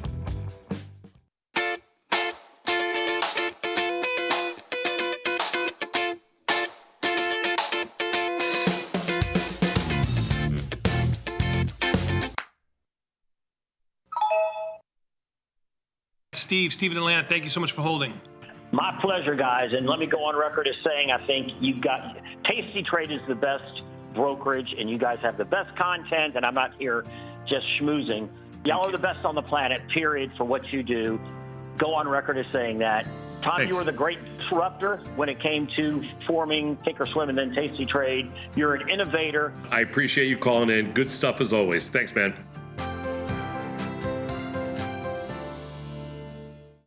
Tasty Live's godfather of options, Tom Sosnoff, is grabbing his passport and taking this show international. He'll be joined by IG's Rich McDonald in London and Milan, along with special guests at each stop for an evening of live trading. It's fun, challenging, and moves as fast as the market. Doors open at 5, with trading starting at 6. Come early and have a pint or glass of vino with the boys. It's totally free, but space is limited. Register at tastylive.com/events. Options just got molto interessante. Feel like your wardrobe is missing something? Like style, purpose, and maybe a dancing dog? Can I pet that dog? The new Tasty Trade and Tasty Live web store is now live. New merch, bold designs. Did we mention all net proceeds go to one tail at a time? Invest in the real bull market, dogs. Go to tastytrade.threadless.com. Grab some gear and help some pups. You get merch, they get a home. The amount of time I spend interacting with our customers via email or anything else is pretty much my entire life. To be so powerful and so valuable, and then to be that approachable, just amazing. Where else are you going to be able to email a CEO, get response back? But you know what? Before he even knew who I was just some idiot trying to learn how to trade. And he still would email and help me learn and everything like that. Some people say it's nuts, some people say it's insane. That's what I do.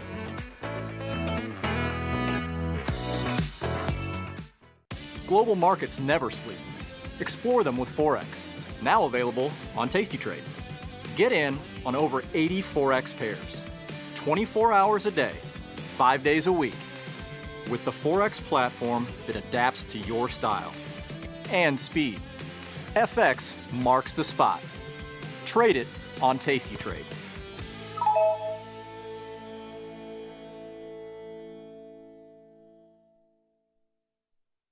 Putting on strategies? That's easy. Taking off strategies? That's also pretty easy. But what do you do with everything in between? Well, in our Options Crash Course Strategy series, we're going to show you how to handle the winners. We're going to show you how to handle the losers. But most importantly, we're going to show you how to handle everything in between with simple and clear guidelines and reference points. We'll see you guys there.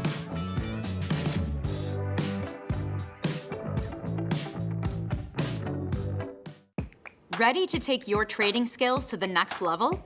Dive into the world of stocks, options, and futures with Tasty Trade courses. Whether you're a beginner or more advanced trader, our courses can empower you with the knowledge to succeed.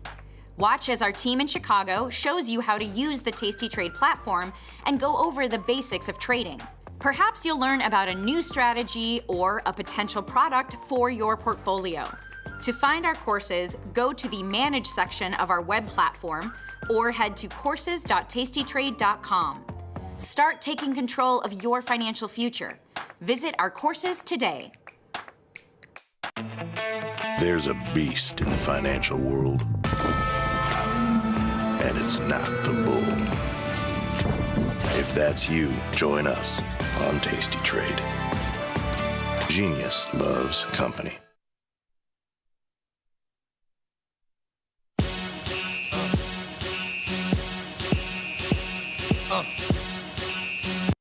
All right, we're back. Tasty Crypto Show. I'm Ryan Grace, and with me today, our resident market wizard, Zadie McGarrigus, also known as Katie McGarrigle. Yeah. Katie, Zadie, how you doing? I'm good, but the news I wanted to share with you. You got news to share? Well, yeah, you were jumping the gun a little bit while we were off air, but yes, shout out to everybody in the chat that knows that I'm a video game dabbler, for those that are maybe watching for the first time.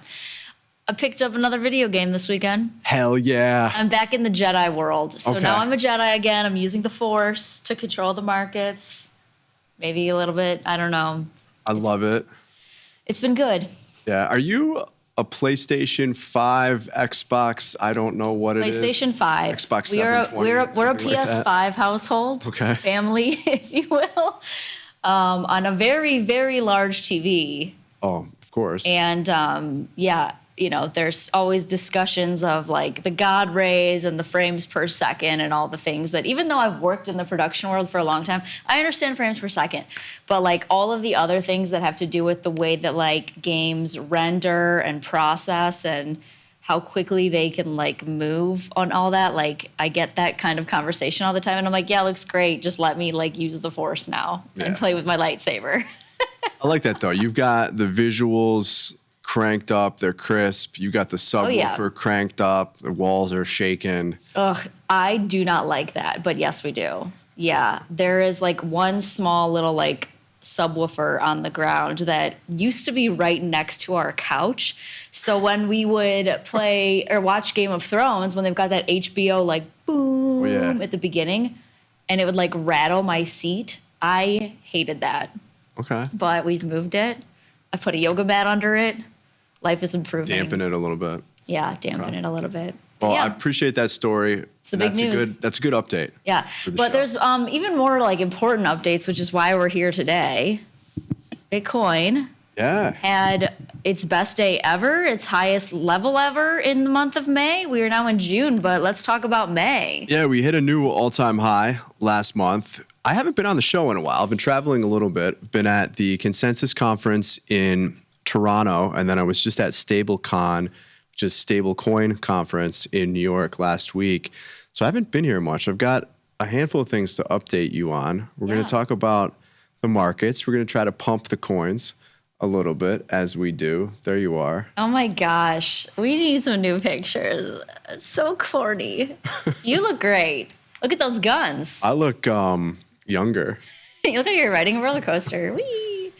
You look great. Thank you. Yeah. Okay, well, talk to me a little bit about the conferences and stuff before we really dive into like price levels and everything. Yeah, so what are the high notes? I would say, you know, the big takeaway from both of these conferences recently is that while in some capacity the institutions have been here, the tidal wave of institutional flow, institutional participation is about to hit the shore. Okay. There's a lot of pent-up demand, but I think that, you know, it likely follows some regulatory progress here in the U.S., some legislation. We currently have the ongoing stablecoin legislation. I haven't seen any details on that, but everyone that I've talked to was very hopeful that we would get something passed by the end of the summer. That would then open the door to a larger crypto market structure bill, which then ultimately would invite the big ass flows All right. from these institutions. So everybody's really bullish, as you might expect at these crypto conferences.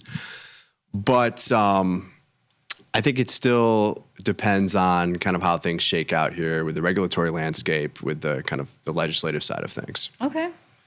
But it is fun to go to these and see a lot of people that are, very pro crypto. Okay. Did you, any cool parties? Did you meet Drake in Toronto? Didn't meet Drake. Any celebrity sightings? Yeah. So Dave Portnoy was there. These are, I don't know. Internet celebrity. Yeah. Eric Trump. Okay. The Secret Service. Kevin O'Leary, Mr. Wonderful, Shark Tank. Yeah. Few other kind of big names within the crypto space.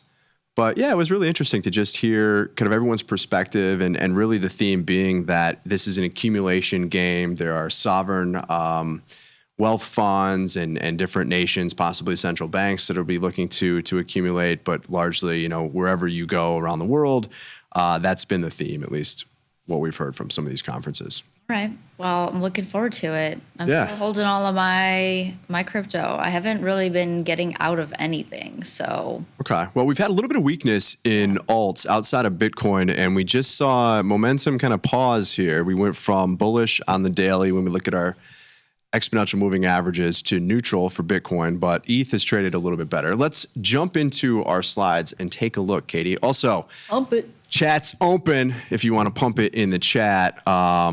We always start with a question of the day for the show. I guess let's go with like PlayStation or Xbox. Where are you at if you're assuming you're a gamer? Yeah, and if so, what PC maybe. What are you playing?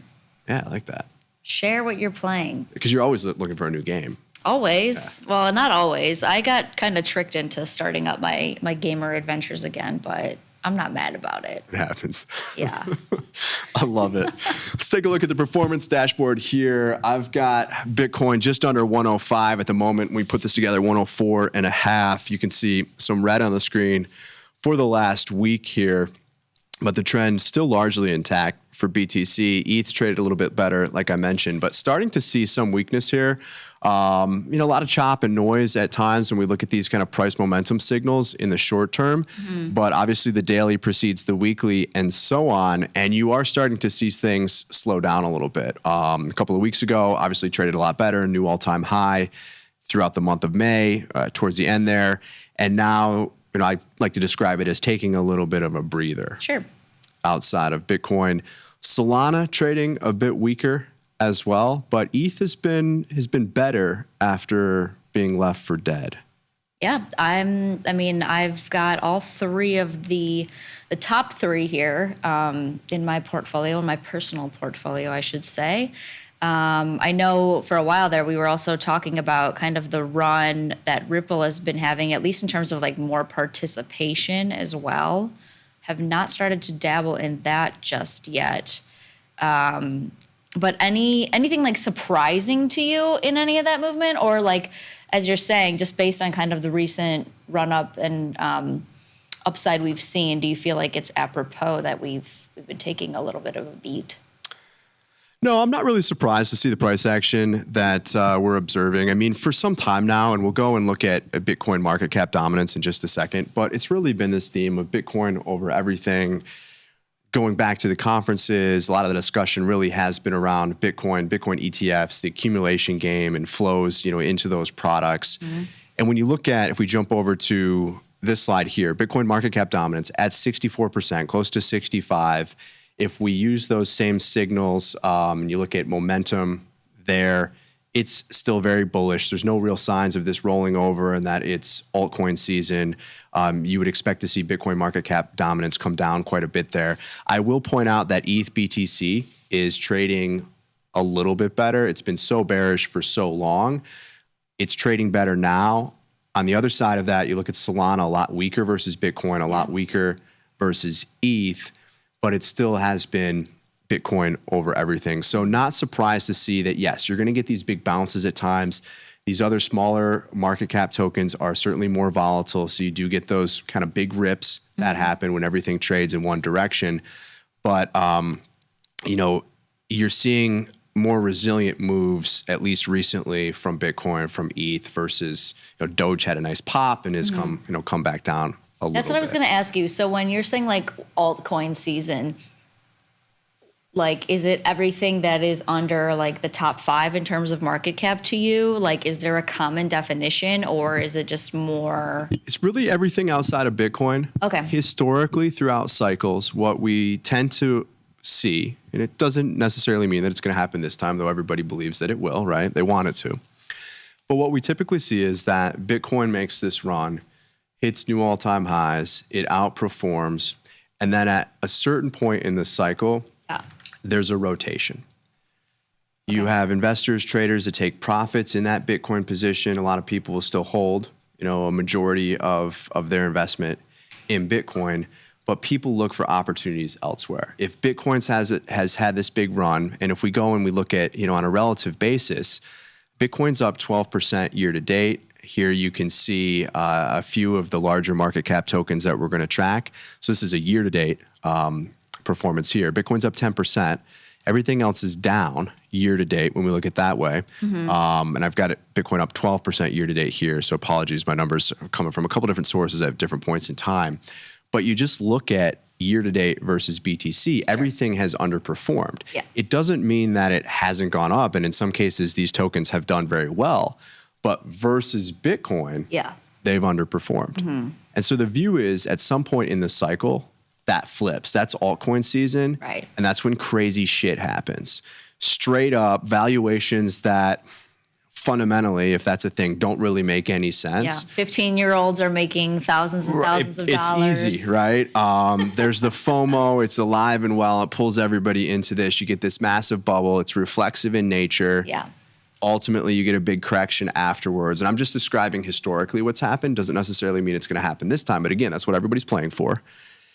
And when you look at Bitcoin market cap dominance, that coming down would be an indication of flows into these other assets, because Bitcoin's market cap versus the entire crypto market cap is now a smaller percentage. Gone from 64 to 60 to 55 to 50. Yeah. That might be enough for true blast off mode in some of these other tokens. And is there a historical, extreme, if you will, of Bitcoin dominance versus these other ones, like percentage-wise? So that's kind of what we're seeing here today. If we jump over to our browser for just a second, let me pull up Bitcoin. Yeah, an extreme on the upside for right now, right? Yeah, so let's look at this over the last 5 years. You'll see what I'm talking about. So if we can just pull up the browser window for a second here. And you'll see that, we're really right now at a multi-year high. So here's Bitcoin market cap dominance on TradingView. And I guess we can look at all time, right? At one point, the only crypto to trade was Bitcoin. ETH pops up, you get XRP, Litecoin, Bitcoin Cash, etc. But you certainly didn't have all of the tokens that you can trade today until, well, still today, but probably starting 2017 ICO bubble, 2018 kind of crash thereafter. But here is Bitcoin market cap dominance in 17. We get this just massive rip, and all these other things pushes it down to 40%. So still a substantial part of the market. Comes back up to about 70 and is trading at close to 65, 64, 65 right now. So like you're saying, pretty relative extreme based on like how much has kind of happened in the space over the last 7-8 years. Yeah, I would find it odd. It's not impossible. I would just find it odd. Maybe it's a lower probability that you get Bitcoin market cap dominance back up north of 75%, 80%. So at these levels, arguably you're nearing the top. Now, it doesn't mean that it's going to roll over and all of a sudden these others are going to start to perform. You could stay here for quite some time, and we've been trending higher and higher for the last, really almost the last 2 years, year and a half or so. But we are towards the top end of that range. Okay. All right. So maybe alts have a run, right?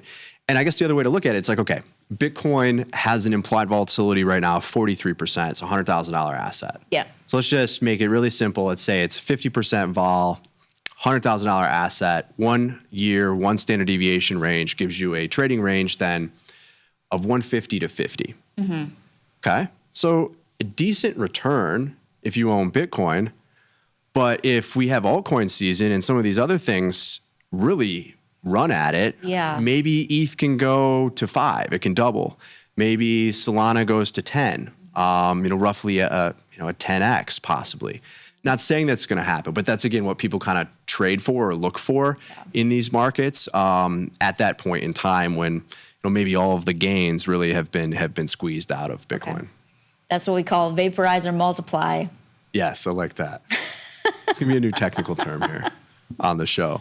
Oh, we don't need any more terms at Tasty. We have so many terms, so much jargon, so many strategy names that mean nothing to anybody outside of these walls. That's a good one, though. What'd you say? Vaporizer multiplier? Vaporize or multiply. Yeah, we're hoping at some point that kicks off, and that's full-blown blast-off mode. Yeah, let's do it. So that's a quick look at where we are in terms of performance here recently. If we go back to our slides for a second, just cycling through this, you can see the theme across all of the tokens that we track here at Tasty Trade that are available to trade at the brokerage really reflect what I'm talking about. Bitcoin over everything, with the exception of Aave. Yeah, I was going to say, look at which I'm back on the follow page, Katie, and I put on an Aave trade today because we did just get this shift from neutral price momentum, moving average crossover on the weekly. Very quickly went from bearish to neutral to bullish within 2 weeks. In my, experience, when you see something that happens like that in sequence very quickly, typically precedes a larger bullish move. So bought one Aave right around 250. You can follow that on the follow page now. So we're going to start to post these trades there on the follow page on Tasty Trade. Hell yeah. And it's going to be based on what we see with the signals. So we'll get out of stuff too. And it's quite possible we get chopped up at times. Some things will work, some things won't work. But when they do work, they tend to run. A lot of times these do trend. So hopefully it works out in our favor. But that's the one bright spot here. That's been a bright spot. Sui has been a bright spot, though, has traded a lot weaker recently. What makes this tough is that we can talk about how bearish this is for a couple of weeks, and then boom, it's like up 50% in a couple of days. I guess that's what makes it fun. But just cycling through here, here's a handful of smaller market cap tokens as well, and yeah, it's just been pretty weak performance outside of Bitcoin. All right. I'm super excited to hear that you're back on the follow page because these are coins that I have not dabbled in yet. I've been doing what we've kind of been talking about since you and I started doing the show together, which is just a couple hundred here, a couple hundred there, Bitcoin, Ethereum, Solana, a handful of names that we've talked about during the Battle of the Bags stint.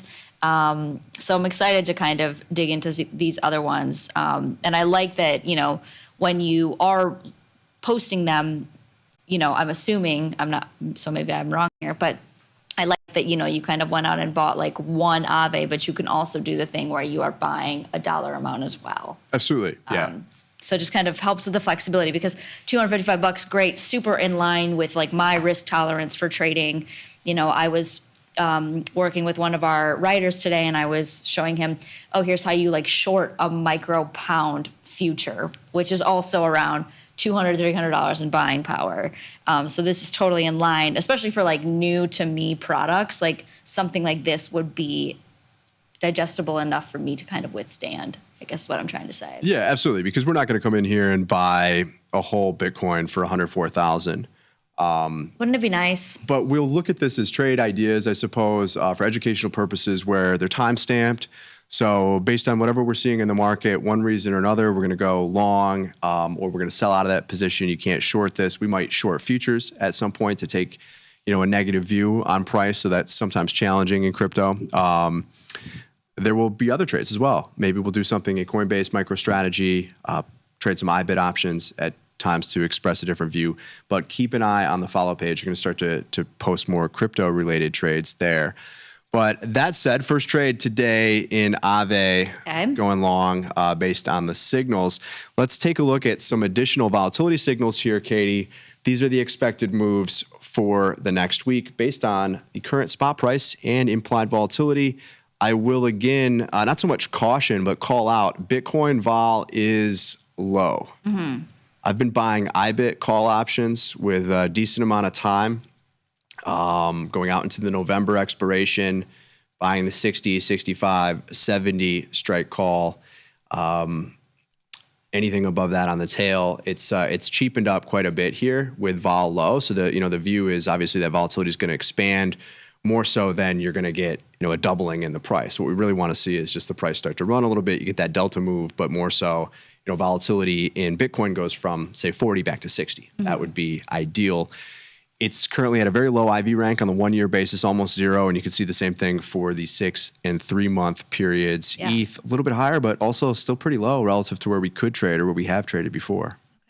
So you said you're buying the 70s and the 65s in November? Yeah, I've been trading around in there. I've traded the tail a little bit in the past, buying 85, 90 calls in there. Sure. They'll go up $1, go up $2 from where you've bought them. If you do get the pop in volatility, take the profits at that point in time. It's not a trade where I'm trying to buy the right tail or the upside here for IBIT, and I'm thinking that, yes, the price is going to go from 50 to 100. Right. Maybe, but that would imply a $200,000 Bitcoin price. Yeah. So anything is possible, but that's not the trade. This is a volatility view and a way to express that via these options. All right. Well, I will definitely take a look at that. Maybe try to put something on the follow feed in the next day or two. Yeah, the other trade that I've been putting on in there, and I haven't posted any of these yet, but we'll start to do this as well, is just to sell very short-term put options. Sure. So if I do get a sign on the position, I'll sell a call option against that every once in a while, depending on how this is trading. You do get some good chop in there. You can kind of leg into a strangle if you want to. And I'm trading stuff that's got 2 days, 3 days until it expires. But selling put options at strikes that have a little bit higher volatility than kind of where we're trading on a 30-day basis. But that's been a trade that has worked pretty well because you can go out and it's not a ton, but you might get 25, 30 cents. Yeah. Couple of days, almost $10 worth of theta each day. Yeah, and I think if you are predominantly an options trader and you're looking to still dabble in the space to kind of diversify your assets, if you will, naked puts are probably a very simple way to do that. So absolutely easy management. You can roll out in time for a credit, always, as long as you're not trying to manipulate the strikes so much. And to your point, you can also use it as a de facto limit order if you want to take the stock and then sell the calls against it. Yeah, absolutely. Because we know that this stuff is going to move. The trend has been bullish. I think you still have that kind of secular bull trend in there. I think there's some time ahead of us for this market to play out. But if you want to get in at a lower price, you either have to wait or you can generate a little bit of yield, sell some premium in there and take in that credit. And get paid to wait in a sense. Now, you don't want that monster move back down to 75, but that's the risk that you run, and there's ways to manage that if it does occur. But that's not necessarily my view at this stage.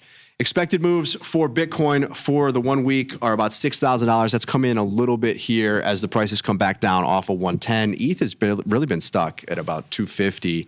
Same with Solana. We've been looking for a $15 move in there over the last couple of weeks, and realized vol has come in a bit as well, which is typically what you see because the volatilities in here often explode on the upside, and Solana's been a lot weaker recently. SWI's been weaker. XRP's been weaker. Yeah, I was going to say, I feel like there was a little bit of a hot streak of SWI talk in the last couple of weeks, and it seems to have fizzled out a little bit. Yeah, it has fizzled a little bit here. I'm still bullish long term. I mean, this is something that I've owned since it was sub 50 cents. I just lucked out and got in early there.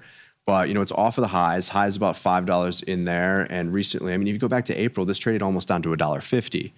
$1.50 up to $4. Not surprised to see some profit taking. I do think it goes higher over time, but it's not going to happen overnight. Yeah. That's a really good question. Do you have anything else to add before I ask you my question? No, hit me.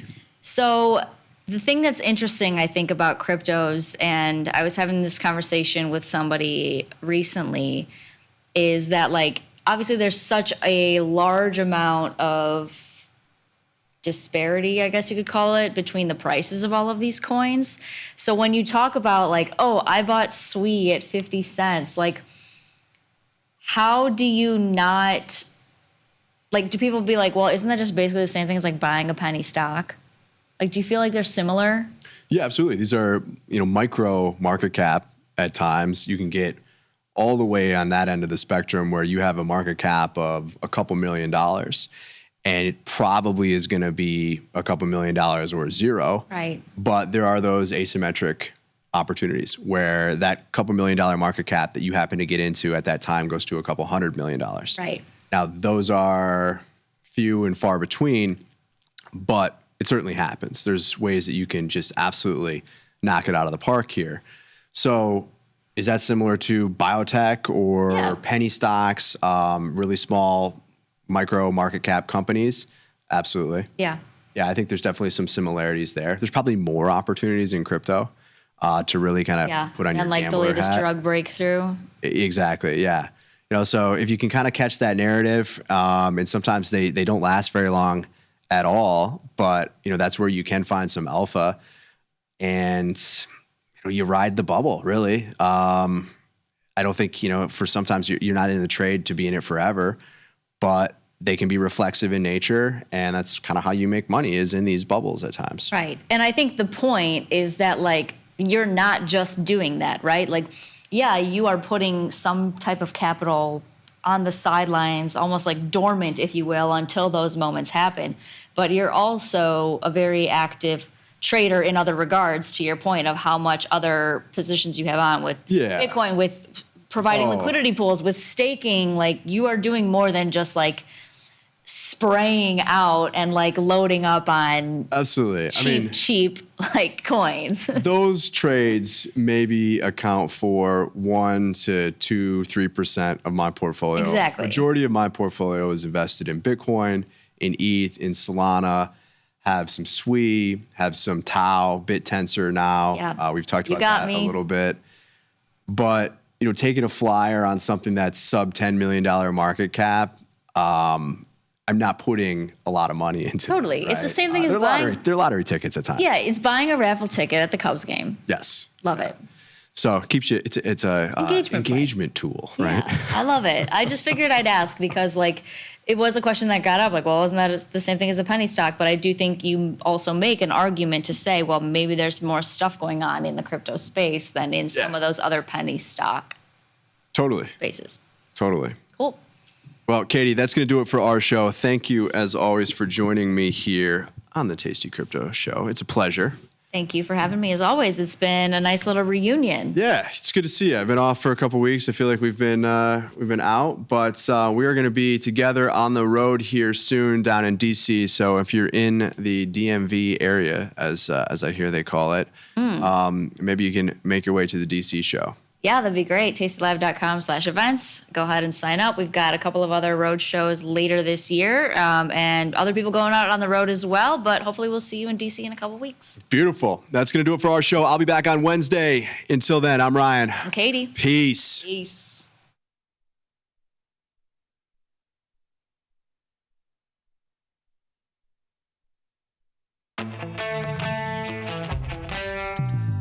In the world of investing, a beast lurks between the numbers. Some watch from the safety of the sidelines, but others saddle up and ride that 1-ton rowdy ribeye for all he's got. If that's you, join us on Tasty Trade, named best online broker for options trading. Genius loves company. Global markets never sleep. Explore them with Forex, now available on Tasty Trade.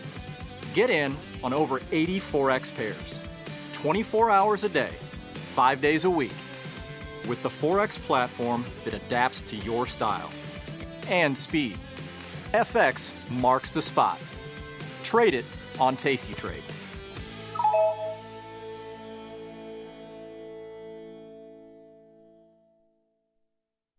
The beauty of Thinkorswim was that we were different. From the name to the front end technology was clearly what we wanted as traders. Second time around, I think we did a better job. Yes, we are known for our ability to support complex derivatives traders, but we also have the tools for somebody who's brand new who wants to come in on the first floor and work their way up to the top of the building. At Tasty Live, we live and breathe the markets. But when the live show's over, are we out of breath? If you want to inhale the latest breaking market news, we've got you covered. The Tasty Live research team and on-air personalities post refreshing content updated daily covering earnings, economic reports, trade ideas, and much more. If you want a breath of fresh air and not stale takes, visit the News and Insights tab at tastylive.com. The amount of time I spend interacting with our customers via email or anything else is pretty much my entire life. To be so powerful and so valuable, and then to be that approachable, just amazing. Where else are you going to be able to email a CEO, get response back? But you know what? Before he even knew who I was just some idiot trying to learn how to trade. And he still would email and help me learn and everything like that. Some people say it's nuts, some people say it's insane. You know, that's what I do.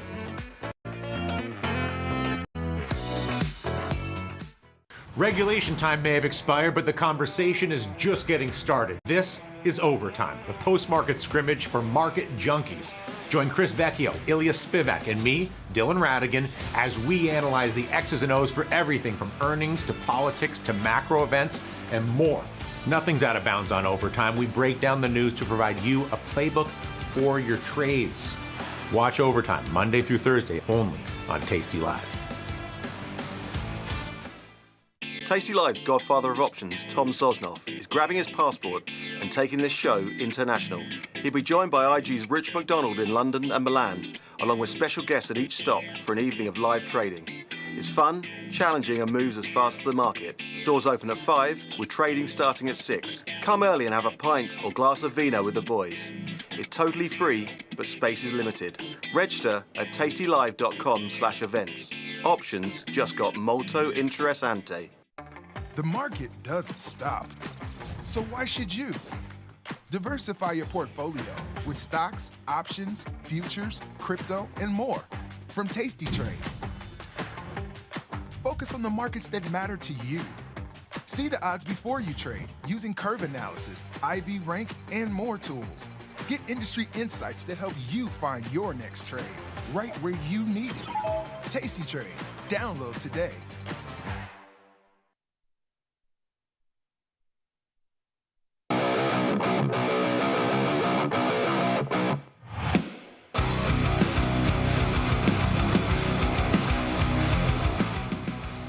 Oh, yeah, it's Monday, June 2nd, a little bit after 5 p.m. Central Time, the best time. You know what that means? It's time for Tasty Live's Eating Show, a little podcast. A little podcast called The Price of Truth, a little show where we like to explore the incentives that govern our world. And I'm guessing we're going to keep getting our money's worth here for a little bit, a few weeks, a few months, a few quarters, a few years, at least a decade in the future. More on that in just a bit. For now, let's say what's up to people. Shout out to everybody watching on Tasty Trade desktop and mobile applications. But if you want to be part of Bing, this little guy, there's only one place to do it, and that's on Tasty Live's YouTube channel. So head on over there, find it somewhere on the evil Google YouTube. Subscribe to the Tasty Live YouTube channel, and you will see your thoughts, both appropriate and otherwise, streamed live here on screen. So do me a favor, keep it appropriate to the extent possible, but also make it interesting. Do whatever you want to do, honestly, just as long as you're doing something. Smash your phalanges, your metacarpals, even your skull into that keyboard to create random ass characters and spoof the Google algorithm into putting us in front of as many people as possible. Whew. Speaking of the people, let's say what's up to the people. Shout out to all of you already in the chat. What is going on? Chaz, I see you. Tom, Banjo, Albert, Mark, Lone, what's up? Emmett, great to see you. Cato, what's up? Brian Watson, the GOAT of YouTube. Brian Doty, Logan, what is happening? Catan, great to see you. JDD, Grumpy Mike, and so many more. I'd shout out all of you if I could, but I'm contractually obligated to say something that could be interpreted as being substantive. So I must move. The show must move on. What a day, my babies. Oh, this show just keeps getting spicier. And I'm not talking about my show. I'm talking about risk assets, man. You know, it's like I want to be wrong about what's happening in the world right now. I want to be wrong. Jim, give me just a second. Let's see if we can get rid of this little. This is what you call horrible television. Let's see if we can get rid of that green stuff. I'll try to fix that in a bit. I want to be wrong about what's happening in the world. I want to be wrong that we were completely fiscally irresponsible. I want to be wrong that the dollar as a reserve currency, as the ultimate lubricator of trade, is being called into question. I want to be wrong that the world's riskless asset, the U.S. Treasury, is not being thought of as a big piece of toilet paper or a sucker's bet at the table. I want to be wrong that in this world that we're looking at, it's the crash up you have to worry about, not the crash down. I want to be wrong about all those things, but unfortunately, scarce assets, not the ones that you can print as much as you want, but scarce assets are telling me I might be just slightly directionally right, at least for today. Let's start with the S&P 500, up 0.2%. The NASDAQ up 0.75%, a little bit less than 0.75%. The Dow Jones up only 8 basis points after recovering from being negative for, I want to say, the early part of the session. And the Russell was up 0.1%, which is a decent recovery. It was negative for the early part of the session as well. I'm talking cash, of course, everybody. VIX cash at 1833. VIX futures down at 1966. Absolutely incredible, my friends, because they were not pricing the risk involved. You price the risk in gold and silver. You price the risk and the risk premium that you're going to demand from the U.S. government that you know has to reprice $7 to $9 trillion worth of funny money. That's where the price and the risk. More on that in just a bit. But super low vol, man. I mean, all things considered, I don't want to say it's low vol because obviously it's historically high at 18 and change. That's above the historical average by a slight amount. But just given, if I were to go talk to the average person on FinTwit, or I go talk to the average, I think, trader, they're not going to give me roses and bubblegum, right? They're going to give me all the problems in the world. And that's usually how these things happen. I think so many people are just, they don't believe in this market. And it makes you a chaser. It makes you a chaser. Then everyone starts to go, well, what if there isn't a recession? And if there is a recession, doesn't that mean they'll print more money? What does that mean for the nominal price of an asset? Not the real price. What's that mean for the nominal price of an asset?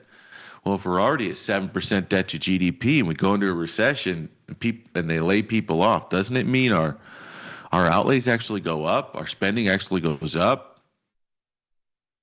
What does that mean for tax receipts? Will it stay stable? If not, potentially go down? So if tax receipts stay stable to go down or spending goes up, the deficit goes up.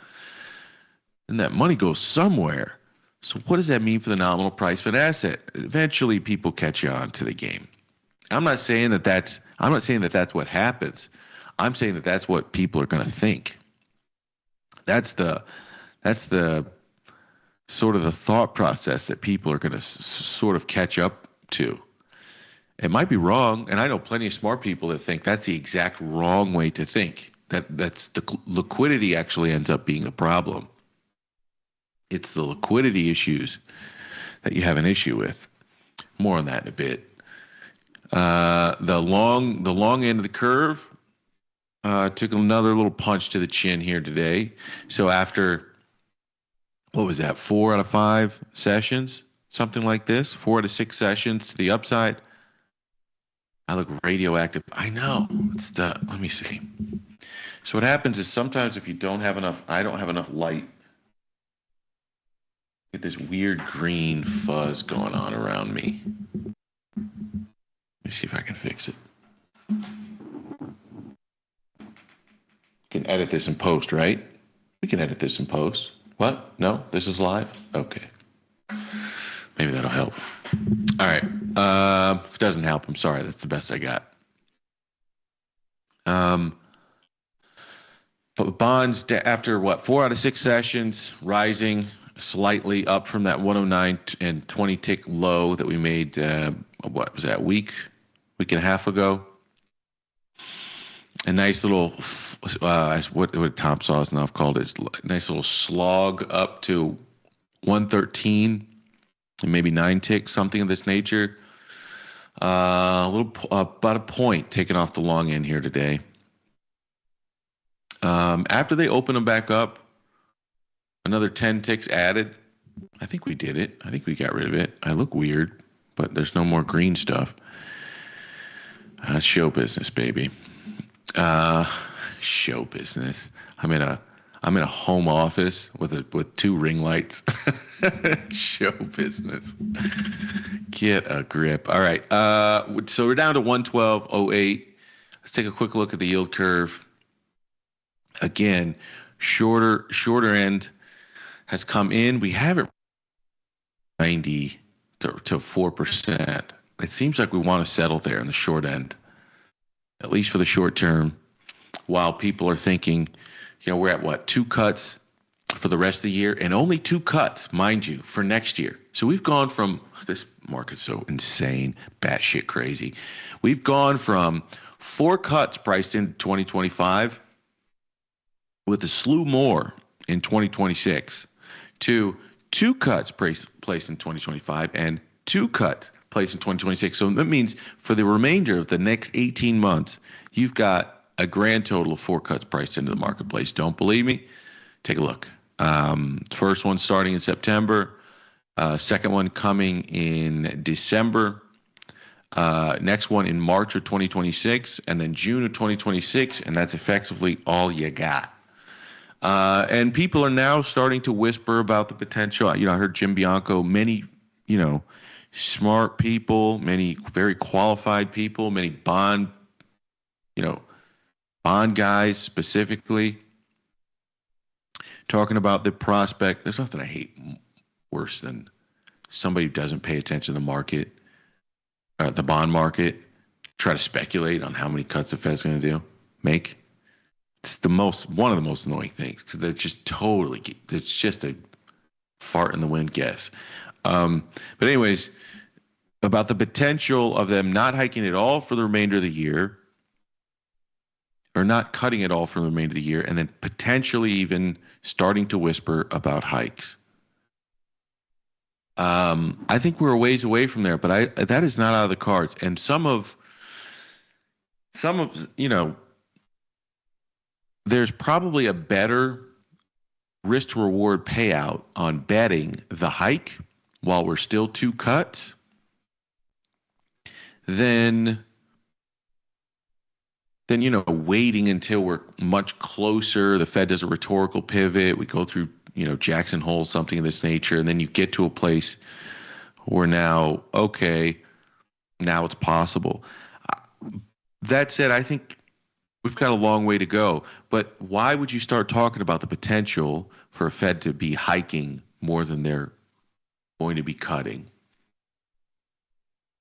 I think it's because you have to, if we look at everything in total, man, you look at what was supposed to be a program to find $1 trillion in cuts. Now, that was a big, hairy-ass goal in Doge. That was never going to happen, in my personal opinion. You can get on the stage in Madison Square Garden and tell the world that you're going to find $2 trillion in cuts. But I know this game. And what's funny is Howard Lutnick told the story on the All In podcast. He told the story of how Elon came to say $2 trillion. Howard Lutnick came up to Elon Musk before he introduced him, and he goes, I'm going to ask you how many cuts you're going to find, and you tell the people $1 trillion, and then you ask me how much revenue are you going to bring in, and I'm going to say $1 trillion. And together with your $1 trillion in cuts and my $1 trillion in revenue, that's $2 trillion, and we're going to basically that's the deficit. We're going to balance the budget. That was what Howard Lutnick's plan was that day that Elon Musk said $2 trillion in Madison Square Garden. That was what his plan was. That was the pregame. So they go up, and I don't know if Elon just was like, I don't get what you're telling me, or I don't know what happened. And he didn't explain it. So Howard Lutnick goes up and he says, how much money are you going to find in the budget? And Elon goes, $2 trillion. And Howard Lutnick goes, okay. Like the rest of his plan's thrown out of the window. So he just walks off awkwardly. Maybe that's true, maybe it's not, but it is the story Howard Lutnick told about how you got $2 trillion promised from Doge. My point is that clearly was never the case. That's why they immediately walked it back to $1 trillion. And anyone that uses $2 trillion as a signpost, one, hasn't seen that interview, and two, it's just trying to make the story unnecessarily uglier than it is. But it's not a good story. They didn't find $1 trillion. I said on this show, when that crazy pair of goofballs said $2 trillion on the stage, I said the realistic number is somewhere between if you understand the budget and what they're allowed to cut, it's probably between $300 billion and $800 billion, because my midpoint was probably 500. So I made a market around it. And they came in at 160. So the point is, whatever money you were trying to find, you didn't find it. You found 160 billion in cuts. Whatever additional revenue we think we're going to find through these trade negotiations, I don't think they're going to find $1 trillion. Again, I think at best that number's like $500 or $6 billion, $500 or $600 billion. So they come anywhere close to the $2 trillion they were supposed to find. And then, but you still get this really big spending bill that's working its way. It worked its way through the House and is now in front of Senate. And I think I saw, what was the guy's name? The Republican from Oklahoma, Senator Republican, the guy with two first names, Mark Wayne, I think his first name is. That tickles me every time I hear it, Mark Wayne. No offense to anybody in here if you've got two first names. But Mark Wayne, I knew immediately. I go, what southern state is he from? So he gives this guidance today. I think it was today. He said, we're not going to change the structure of the bill. He's effectively saying that, like, they're going to try to get past the holdouts, Ron Johnson, just anyone with a brain and some sense of character, some sense of care for the country. They're going to try to get past those holdouts without significant changes to the bill. He's trying to tell people that whatever the spending is, we're going to land somewhere in that ballpark. I think that's what he's trying to say. And if that's true, bro, like, they've done, it's very easy to look at this and go, they've done a 180. It was like they came in talking about going the cuts route, and that's painful. We all know it's painful. And it doesn't matter how you get there. If you want to increase the revenue side and you want to decrease the spending side, if you want to do either of those two things, it is painful in the short run. But I think we all kind of agree that some combination of increasing the revenue side and decreasing the spending side is probably what we need to do. We don't want to do it. We don't want to have to be the group that has to do it. But we kind of all understand that's, it's probably what we have to do in order to not live in a world of just sort of Mad Max chaos outside. At least, again, if you have a functional brain that hasn't rotted out at this point scrolling TikTok. So it seems like they've made this rhetorical and strategic pivot from let's cut, let's endure the pain. The president, the administration is not looking out for Wall Street. They're looking out for Main Street. I don't know about you, man. But I think, exploding the deficit, another $2 to $4 trillion, to me looks like more of the same. A pig in lipstick is what that kind of looks like to me. And it seems like the bond market is sniffing that out. It seems like the long end people don't want to be the suckers at the card table, as we called them a little bit ago. Now, I got to wear this. As a trade, I'm long the long end. I don't want to come in here and try to pretend like I'm currently short the long end, because that's not true. I'm betting. I was betting that we were in a little pocket. I could try to get a little cute. We could get a rally that people don't expect, make them change their narrative. But ultimately, in the midterm, I think we're still going to 6%. I've said that, and I've said maybe I'm getting too cute. But anyways, I'm still long the long end, but I did it through options just in case I'm wrong, to find risk. And if I'm wrong, I come back here and I take my L like a man. And at least for now, that short-term trade, it worked for maybe 3 points or something like that. But that's not how I was playing it. I was trading to get back to 117, which is a super low probability trade over the next couple of 45-day option cycles. So we'll see. It's still on the table. See if it happens. But the bigger bet is that the bigger, more long-term bet is that the long end is still sort of in the midterm. It's a sucker's bet. And so what do you do behind that? You look at stuff like miners, especially when they've been getting cheap. And more importantly, I've been just wearing a boatload of silver. Why? Because if people want to diversify their collateral holdings, their collateral, and treasuries look a little bit more and more like a sucker's bet. You don't bet on duration. So you come in, you start holding your money in short-term paper versus longer term, especially now. And also you look at stuff like Bitcoin, you look at stuff like gold, and you've seen a monetary premium priced into gold. And my bet has been that people are going to come away from, if the market pivots away from its recession calls. So we basically have, man, we've gone from 60 to 70% probability of recession, whatever that means, right? To now like 30% probability of recession. So the market's completely pivoted away. Well, we've pivoted away so much, but you still have a monetary premium attached to gold. So in theory, what should happen if your industrial picture is not as weak as it was before, I'm not going to say in theory, but my belief was silver needs to catch up. It really does. And today we got our high-ho silver move. And I was really worried. I mean, the whole game is to come in here and to talk about something more meaningful and not try to parrot what everybody else is saying. And I told you guys, look, I'm betting the silver thing. I know I could look like a total idiot. This could take me out, but I don't care. That's the name of the game. 32 to 34 is where this range has been forever. It has not paid, but today, a gigantic, I think it was around 5% move in silver. A breakthrough of the 34 level with absolute conviction. And now we're at 35. It was a really good day for the good guys, if I may say so myself. But silver at 34.92. I mean, it was a pretty decent day for all metals, really. I mean, everything.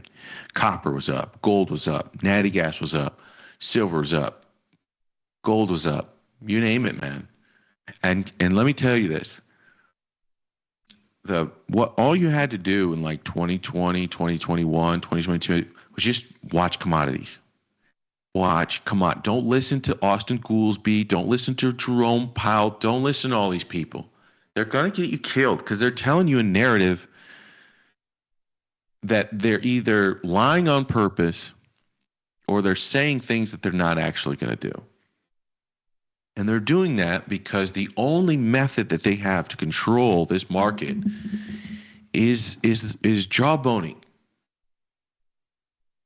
That's all they have left, to try to control the forward space. Because that's all they got left. So you just don't have to listen to these people at all. Turn them out. Stop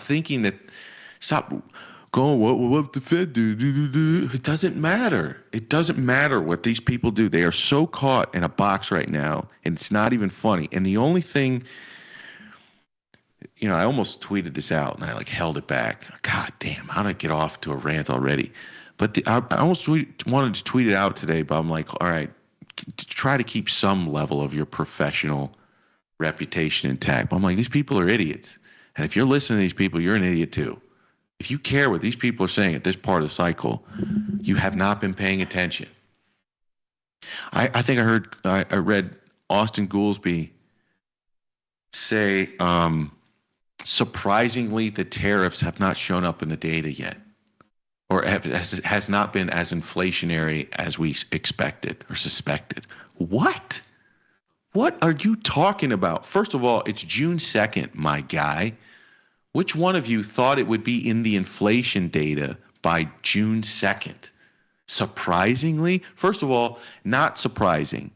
Not surprising at all that it's not in the inflation data at this point. Secondly, they're playing a blame game between, if you can't pick up on this, bro, they're playing a blame game, okay? They are stuck in a box, and what they're trying to do, they know what they ultimately have to do, and they want to point at the president, and they want to point all of that blame on the president, okay? The president also knows the risk of his policies, and he's trying to blame it all on too late Jerome Powell. So he wants the voters to go look at the Federal Reserve and say, look, so if any economic weakness comes from these policies, he wants everyone to look over at Jerome Powell and say, look, he was too late. I told you he was too late. He should have listened to me. And Jerome Powell and the Fed, they're going, oh, man, inflation might be on the way. We totally see inflation coming. And if so, totally this guy's fault, not us. Not anything we've been doing for the last 30 years in monetary policy. Not the box we put ourselves in. Not jacking rates to 5.25, not recognizing that was going to have minimal ability to hold back animal spirits in the marketplace. Totally not us. Totally this guy. This guy's fault. It's just this giant finger-pointing game. It's a scapegoating game to put the blame on the other party. It's kind of funny, man. But like, I couldn't believe that. Surprisingly inflated. Secondly, and there's still a whole argument about the elasticity of demand argument. There is a price shift when you assess a tariff, okay? But which goods? Okay, and what are we saying when we say inflationary? This is my biggest problem is people's inability or unwillingness to define terms. It drives me insane and people use these terms like they know what they're talking about. So back when the Federal Reserve called inflation transitory, I would watch people confidently parrot that line, and I go, "What's transitory mean? How many months?" And nobody can answer this. That nobody defines the term. So when people say tariffs are inflationary, okay, what do you mean? Do you mean CPI is going up? Do you mean PCE is going up? Because if that's not what you mean, what do you mean? I know the cost of some cheap trinkets are going to go up, but are you saying CPI is going to go up because of tariffs? And I think some people do define it. I know Chris has a number. I think he said it might add something like 1% or 1.5% or something like this. I can't remember the exact. There are models out there where people are spitting numbers. Most people are just bumping gums, though. And I think I don't know. I get this whole thing where I look at housing and that's where I derive the headwind or tailwind to CPI.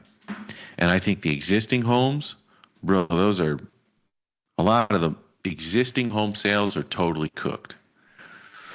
But because of tariffs and increased price of labor, all your new homes to put up a new home, it's expensive. So you get this weird situation where any existing homes sold on your block are going to be sold likely at discount. But any new homes built are going to be built with this like premium. So it's like, what do you use as your comp? What do you use as your comparable here? All right, I'll keep going. I'm sorry. I haven't even addressed the chat so far. Let me see what you guys are talking about. I went on like 3 different topics here without even talking to you guys. My apologies. I vote we tax Victor at 90%, Howie G says. You're more than welcome to. That's not actually what I'm talking about, Howie G. I don't want taxes on. I think it's the wealth tax, and if I happen to. So Howie G's point here is, whenever people call for more taxes, they're calling for other people's for taxing other people more, not for themselves. I think, Howie G, I pay a lot of money in tax. I'm not one of these guys that has a bunch of tax shelters all over the place, though I should have more. So the year the president, put it this way, the year the president won the first time, I paid more in tax than he did that year. I think by like a tenfold or something like that. Okay. So it's hard to come from me. Spend, baby, spend, says absolute beginner. The money's going somewhere. That deficit, that's what I think. I don't just think, oh, there's a deficit. I think, where's that going? Who's getting it? And by reading that bill and seeing where all the money's going, you can kind of get an idea. All-time high on total world stock market. Damn.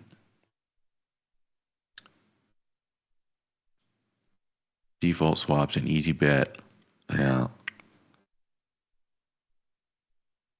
Quit dumping fighter jets in the Red Sea would be a good start to saving money, or leaving billions of dollars worth of equipment in the Middle East. That's another good start. Bro.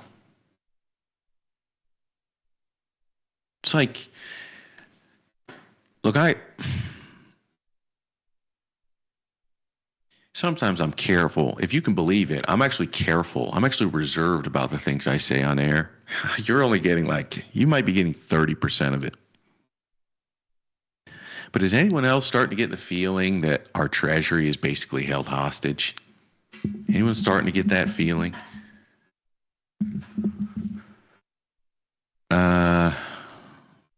Finally, Victor Jones coming around to 6 to 8%. D-Chat, what are you talking about, bro? What are you talking about? I've been on it. Go look at the first week of episodes, my guy. I started talking about this topic. This is all I've been talking about for like a year and a half, is debt and deficits. What are you talking about? The long bond always sees through market shenanigans. I agree. There's this guy, Justin Wolfers, I think. I think that's his name. I believe he's an economist. Maybe he's like a former Michigan alum, something like that.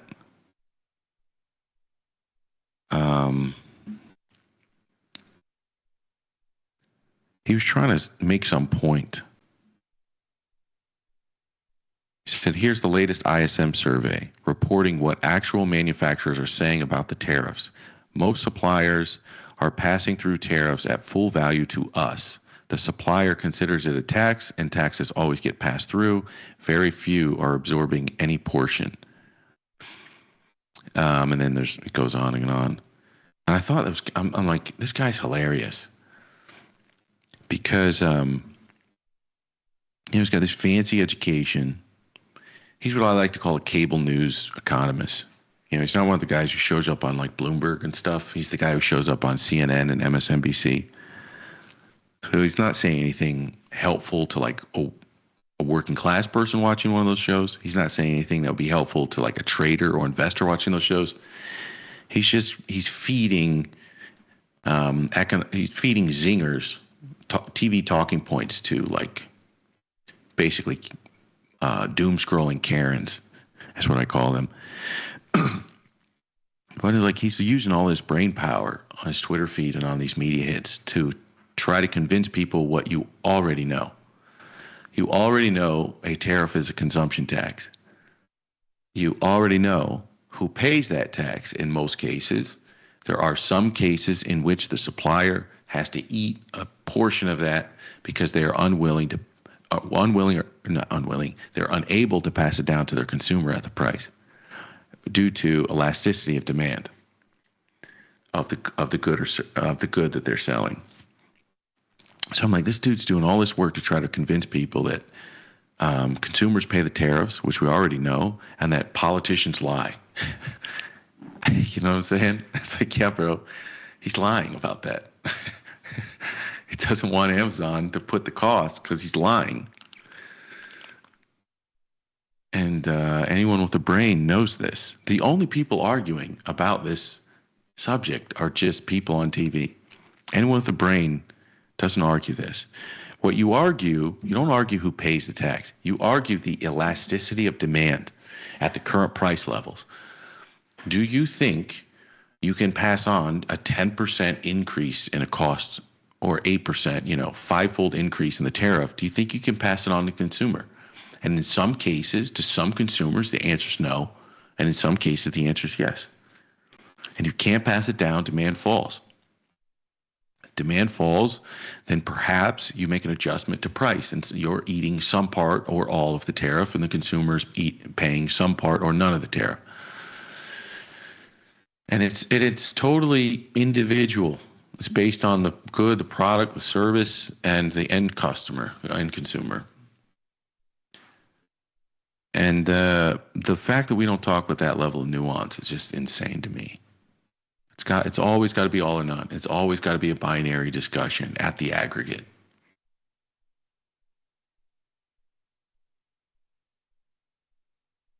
I remember 8%. Heck, when I was a kid, I remember north of 10%. Are you saying north of 10% deficits to GDP, Rezo?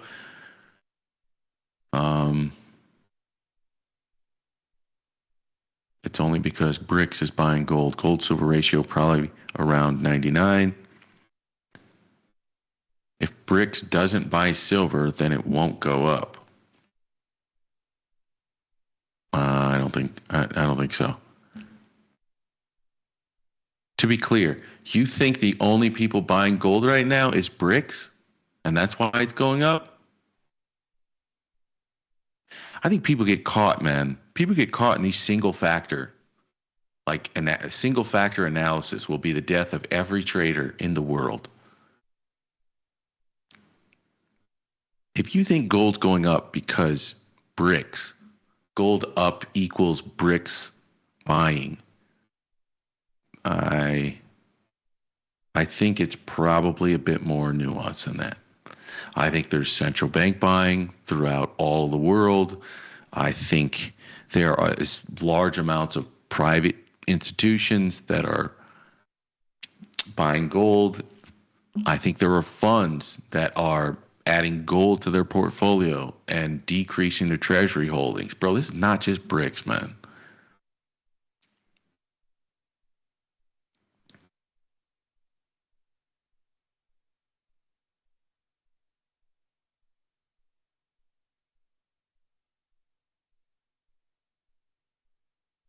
Victor, I'm definitely with you in buying platinum, as you said on first call last night. I want to be very clear, Bernie. I bought platinum, silver, and gold. I bought, and I think some nickel too. I bought all that physical stuff a long time ago. Here at these prices, I haven't been buying more. I just every once in a while,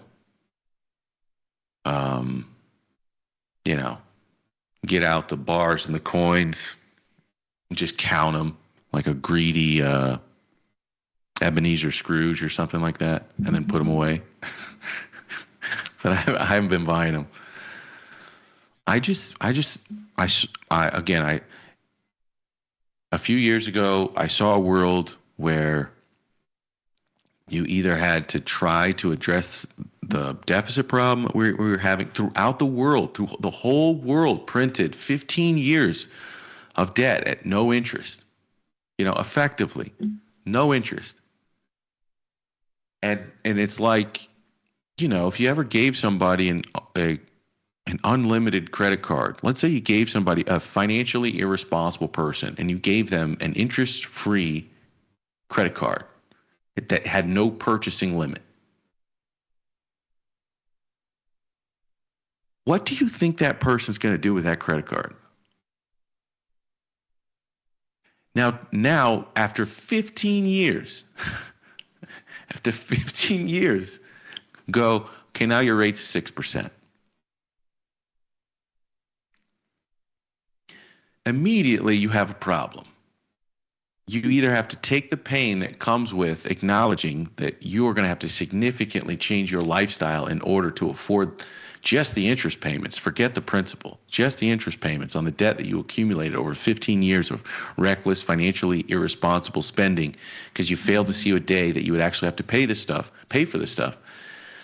Or you would do whatever it took to go out there and find new credit cards with cheaper rates with cheaper APRs.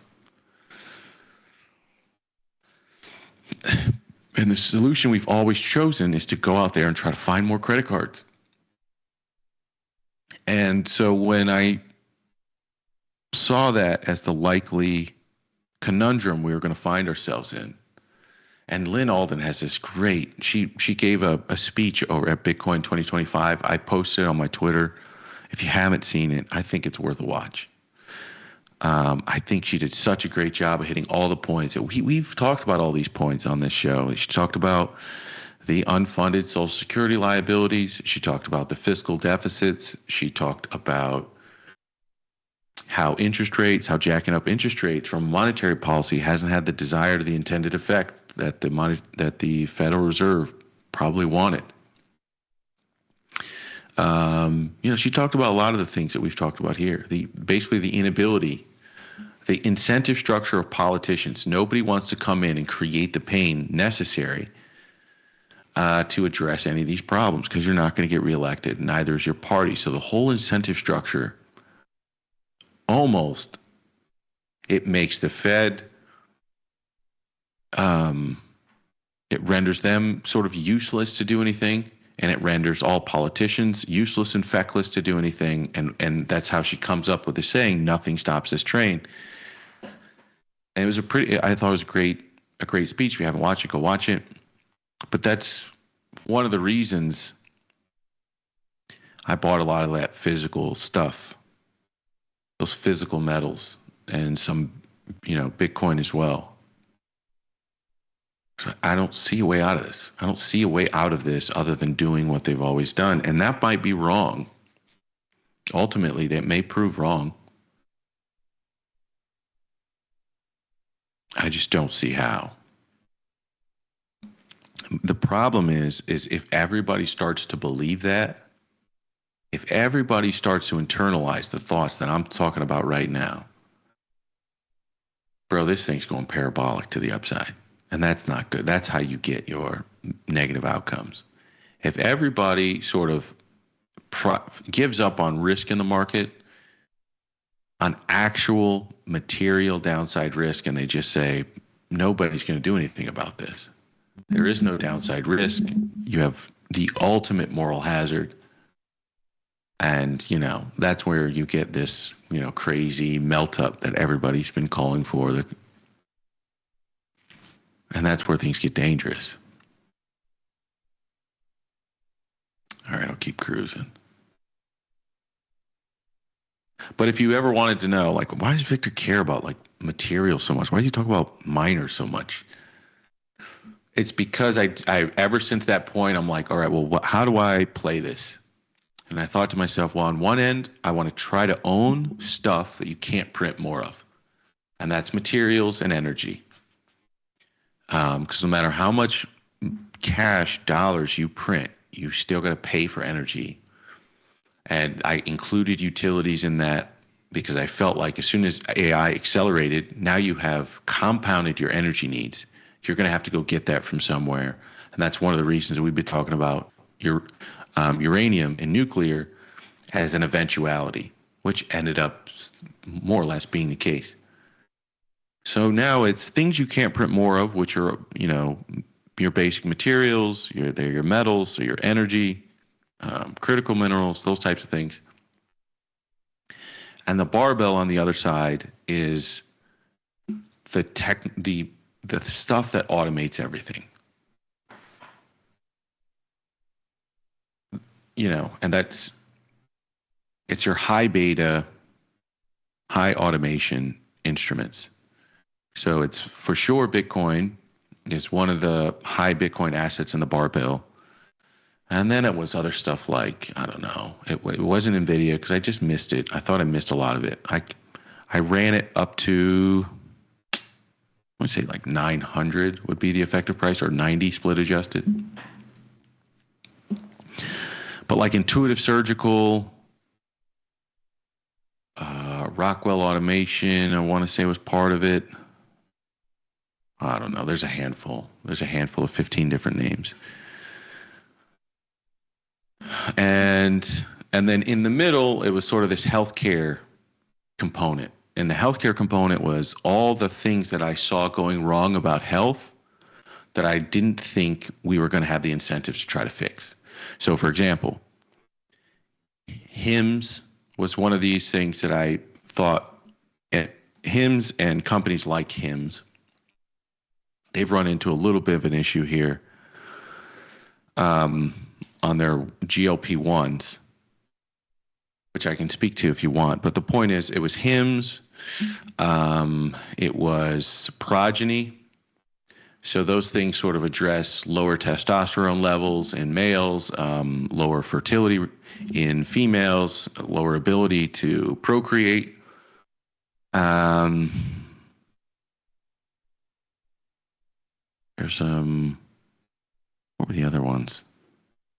Sorry, I should have a list of these. But so there's a bucket here in healthcare that I saw address. Oh, it was hair loss, lack of testosterone, lack of fertility, and then defense.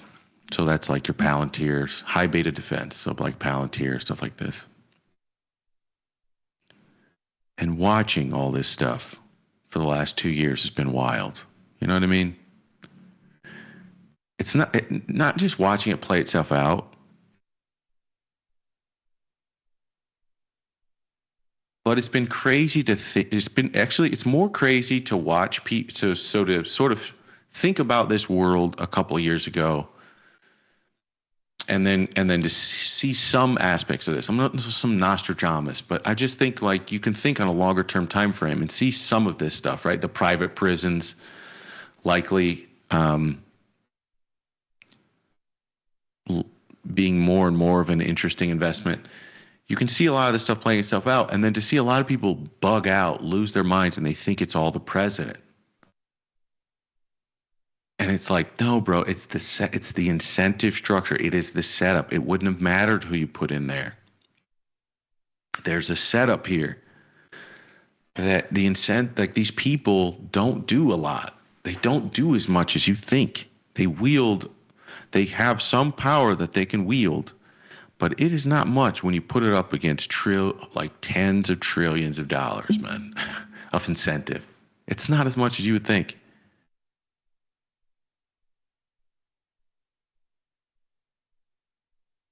We need a good Operation Twist, Victor. You know it's coming, Catan. You know it's coming. Operation Twist is just a fancy way of saying yield curve control.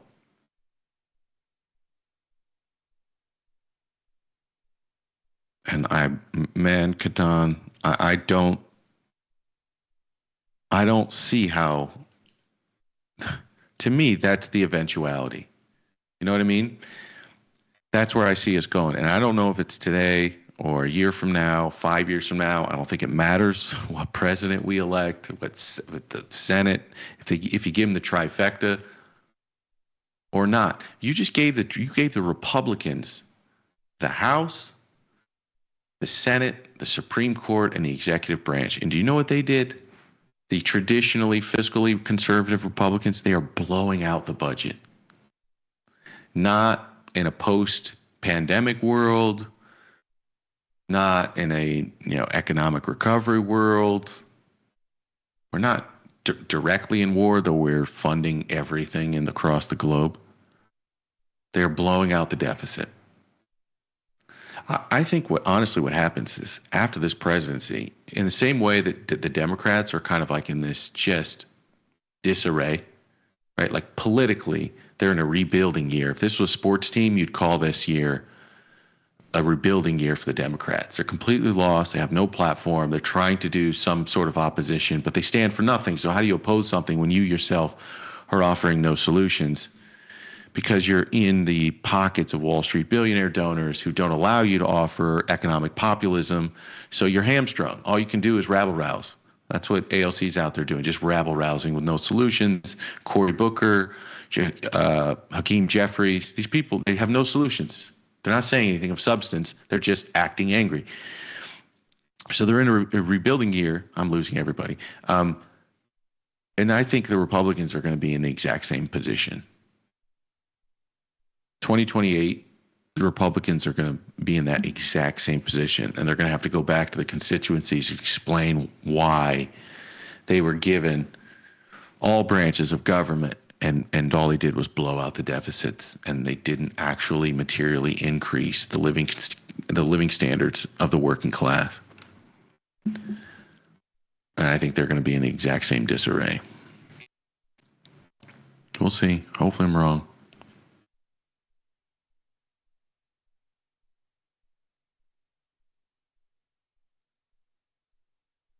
All right, I'll do a couple more.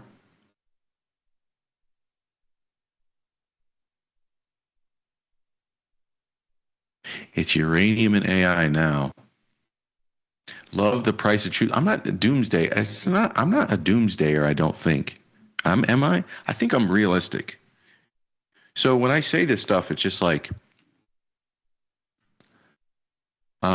what is currently happening has happened before. It's not doomsday, okay? It's not doomsday. We've played these cycles out in the past. The 70s were a similar cycle. The 40s were a similar, 30s and 40s were a similar cycle. Every once in a while, we run up the tab too high, and then we have to pay it back. And paying it back becomes like this era of economic repression that gets paid for with more debt, not less. So I don't think that's doomsday, man. I just think I'm being realistic. You know, if you believe you're going to wake up one day and yields just go down to, long end yields go to 3.5%, short end rates go to 2.5%, housing prices stay stable, gold eases back down to 2,000, stocks advance, and we stay in a plus 12% equity world. Like, look, that's nice fantasy land, but how'd you get there? And if you can't tell me how you get there, I can tell you exactly how you get to my end conclusions. It's not doomsday, man. It's logical progression of the incentive structure around you. And by the way, when the whole world was screaming with their hair on fire at 48 and 4,900, was this show doomsday? Not at all. Not at all. I'm not being doomsday at all. I'm being realistic about how monetary and fiscal policy is going to respond to the conditions. And I'm trying to figure out what to do to preserve and advance my purchasing power in that environment. Maybe that's doomsday. I wish I could be one of those guys. Here's the truth. I wish I could be one of those guys who reads the New York Times and then goes, oh, wow, that's interesting. And then I just go around parroting what I saw in the New York Times or the Wall Street Journal or on financial television. But at some point I recognize that those models, those mental models, they don't work. If you think about the world through the terms that are delivered in those mediums, you will have a broken mental model that will never produce any positive result. You got to go a little crazy. You got to go a little crazy to have a mental model that actually proves to be successful. Because it's not the one they're going to feed. You think you're going to read the newspaper and then have any edge trading against trillions of dollars? Good luck. Bitcoin 105.7. It looked a little weak. They backed them off to 103. They got him back another. Did anyone know Victor could read? Howie, you got about one more of those, my friend, and I'm going to look you up. We'll figure out what's what in person, my friend. We can get some furniture moving if you want to, my guy. I'm the wrong one.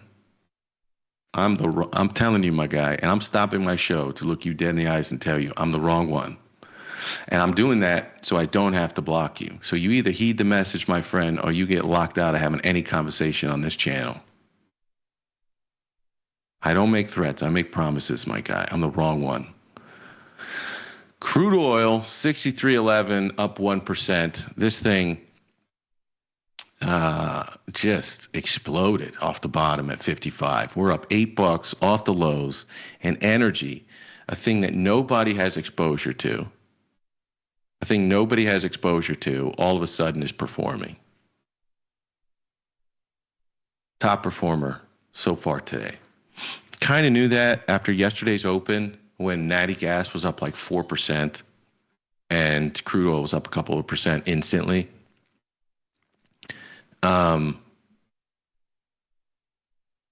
But geez, I keep getting stuck. But these things are still cheap. Energy's still cheap.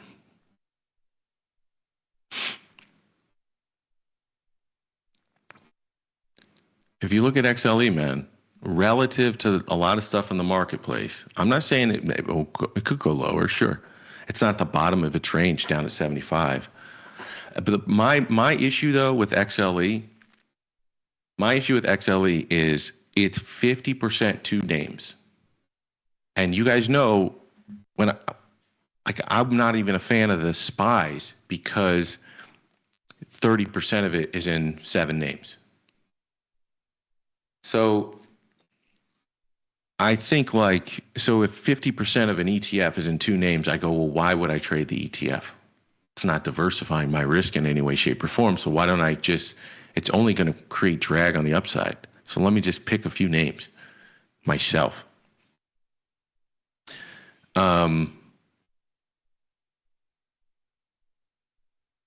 So I don't really trade XLE because, again, it's ExxonMobil, by the way, and Chevron are the 2 names that make up nearly 50% of this ETF. So if to me, I'm like, well, why wouldn't I just buy those individual instruments? But I like things that have a little bit higher beta. So I'm in higher beta energy names and higher beta energy utilities.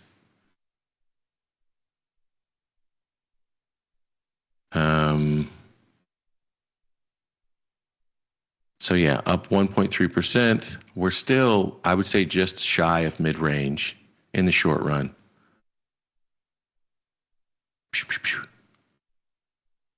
The interesting thing, though, is if energy stocks run, I wonder to myself what that will mean, you know? Because, you know, advancing in crude oil from 55 to 63, that's not a huge deal when it comes to inflation. There's some base effects problems over a longer term period of time, but just like your cost at the pump is not going to be problematic. But if you put a little bit more to this crude oil rally, and you can get energy outperforming as a sector, I wonder what implications that has to technology stocks, to sort of the perception around inflation, and then what that will mean to like growthier stocks, longer duration stocks. I think that becomes problematic, but that's why I do the barbell. It's kind of like a 60-40 of equity exposure. I still like them here. Nobody liked them for a long time, and I think that's when you buy this stuff, when nobody likes them.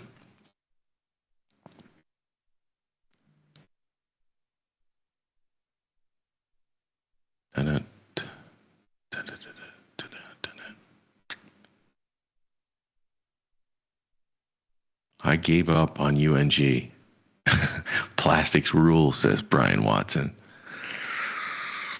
Oh, man. I don't like any of these. Like these not XLEs, but USOs, the UNGs, the GLDs, the SLVs, TLTs. I don't like any of them. I like, if that's all you got, then use them as proxies. But if me personally, as long as there were, as long as there's no issues with using futures options, to me, I much prefer getting direct exposure versus the ETF proxies that add this whole element of drag.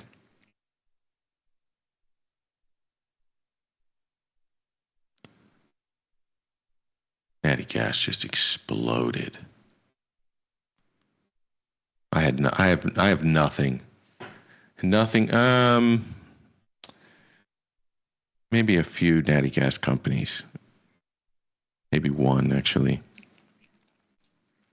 Nothing other than that.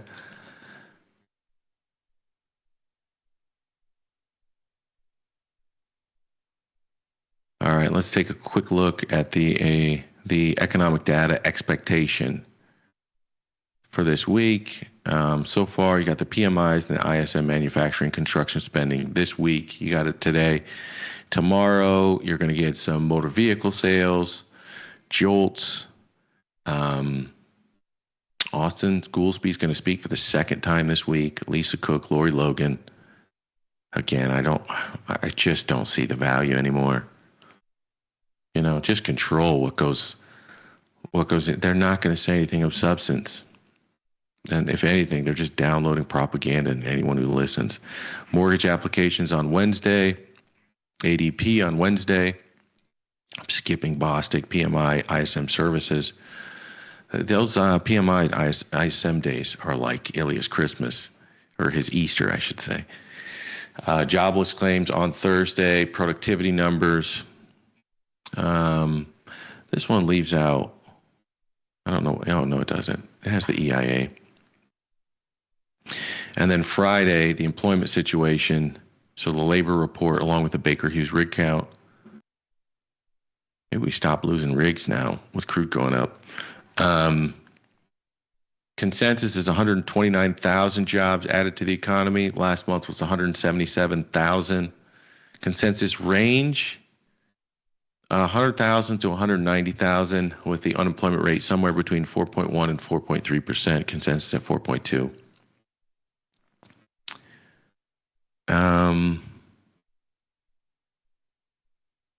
Average hourly earnings, which will be the big one, month over month. Consensus to tick up 0.3% versus 0.2% last month. How many jobs you got? Do you guys want to do an over-under? I don't think this really matters, to be honest.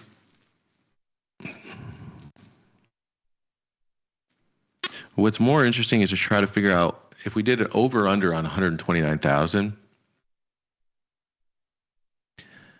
which, if you had 30,000 more jobs or 30,000 less jobs, which one of those takes the 30-year yield higher?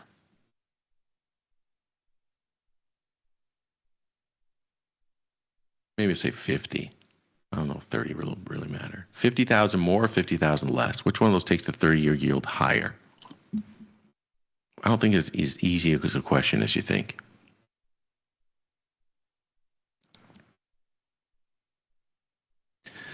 Mark saying, markets are uncomfortably numb to news. Yeah, man. Knowledge is fall dampening.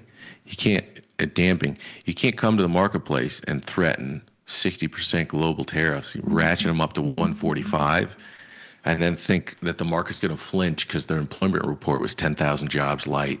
I totally agree. It's hard to get there now.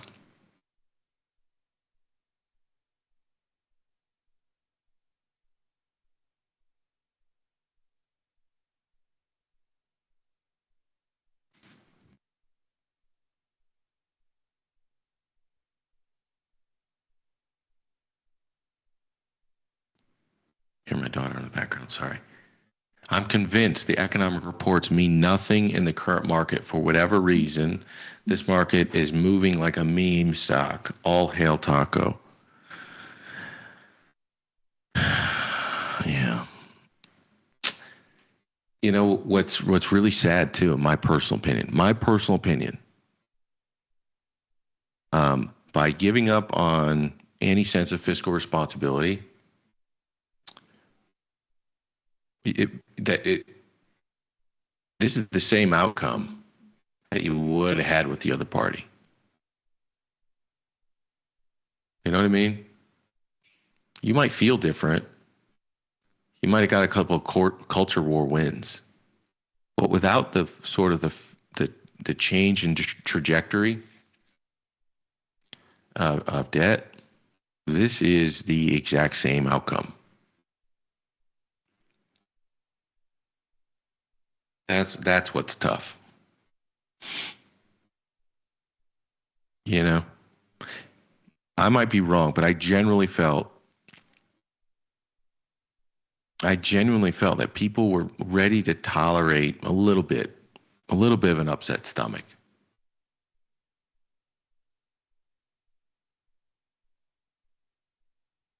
And the more you just keep lighting these deficits, it's like any hope. It's like the buoy in the water just going over the horizon. There's like no hope of getting there.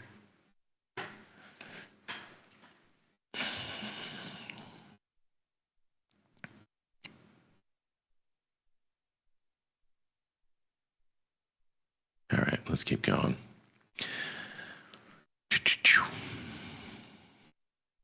VIX term structure. Normal, man.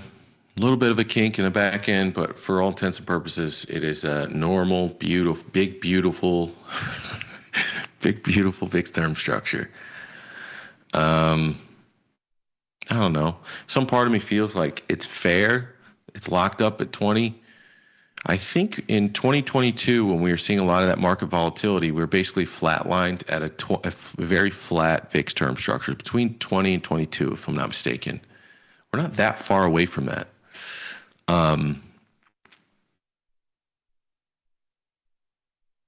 Maybe you can make an argument that the market is pricing sort of a normal volatility regime until July, and then sort of we get a little spooky from there. But at least for now, man, release those animal spirits, baby. Release them.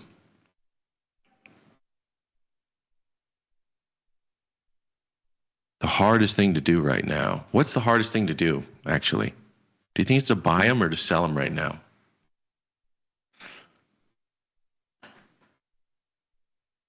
I don't know that that's an easy answer.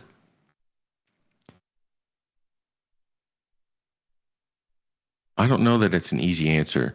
And maybe that means that the right answer is the tasty answer. That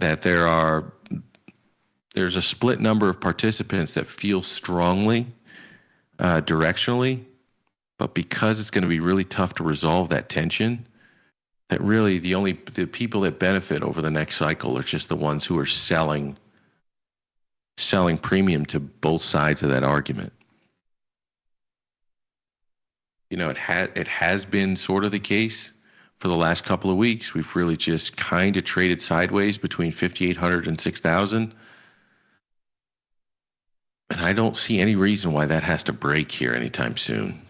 You know, I suppose the three big trade deals could be material enough to move us in a certain direction. I would honestly say that none of the trade deals that have been announced up until this point, I don't think they've been substantive to the market as a whole. I think they've been helpful to a few individual industries, selling ags to the Europeans, or to the UK anyway. Maybe Boeing getting preferred pricing on parts. But other than that, I don't know if anything material from a macro standpoint, other than removed risk, removed uncertainty from the market, has actually happened.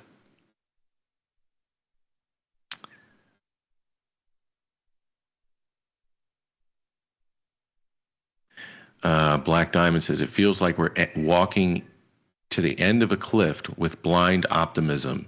Maybe we find out we can walk in thinner. I actually think we're over.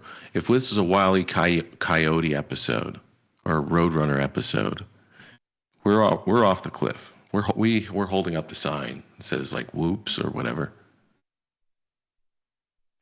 But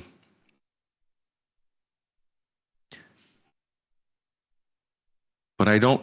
The problem is the economic gravity. People have a tendency to believe that economic gravity is down, but economic gravity is up. If you use history as a guide, that's the problem.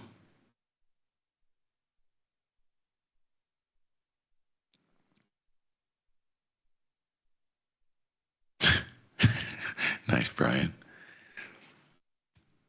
All right, I'll do a couple of the bigger movers on the day. See if we can spot any fades or follows here for a quick second, and we'll close it up. Price change here.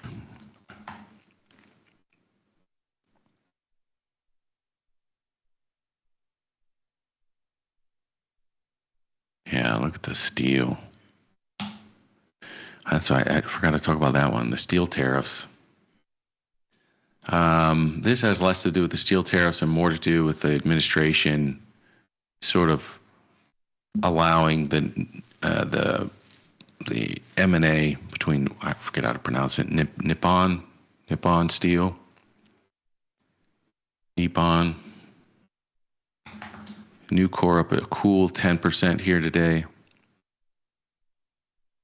All materials, man. All this stuff is materials. Steel Dynamics was up a cool 10%, though it kind of blew its brains out to the high side. I said this yesterday, given the move that we had in copper, that likely Freeport was going to have a decent day. It did, up 4.3%. I still think, again, unless we're about to roll off a cliff into a deep global recession and none of these central banks or governments are going to do anything about it, I just really like betting these stocks, Freeport included. I think Freeport is now sort of priced in the same way that Newmont Mining was priced not long ago. We got the Newmont catch-up trade. Some part of me wants to, I am betting, but not betting big yet, that Freeport needs to do some catch-up with copper, and maybe that's the next bet here.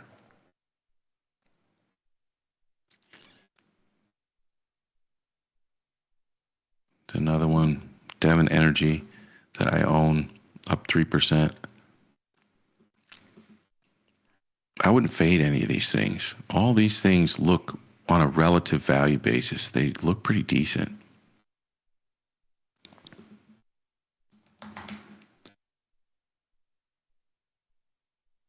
All of the, you know what's funny? A lot of the, what's that theme? The clean energy. A lot of the clean energy stuff is, oh, I didn't see that little recovery it had over the last month or so. Well, strike that from the record. Does anyone know the cheapest, I'll say this, then I'll get out of here. The cheapest EV in the world that you can buy brand new. What is it? Where can you buy it? And what does it cost? See if you know this. And don't use any chat GPT either. I'm not going to give you much time to respond because I can't have a bunch of dead air. Give you a little time. All right. The cheapest EV in the world, if I'm not mistaken, is the BYD. It's a Chinese brand. It's the BYD Seagull. And it is sold in other countries like the Philippines, across countries in Europe, Uruguay, handful of Mexico, handful of others under different names, like a different model name, but it's the BYD Seagull in China. And given the discounts that they're running right now, you can buy them for the equivalent of about $7,800 USD, $7,800. And so when I saw that, I got really curious. I'm like, what's the cheapest EV that you could buy in the U.S.? Just across the board, not from an American company, but just the cheapest one you can buy. And it is the Nissan Leaf, and it trades at around $29,000, and they're made in Tennessee.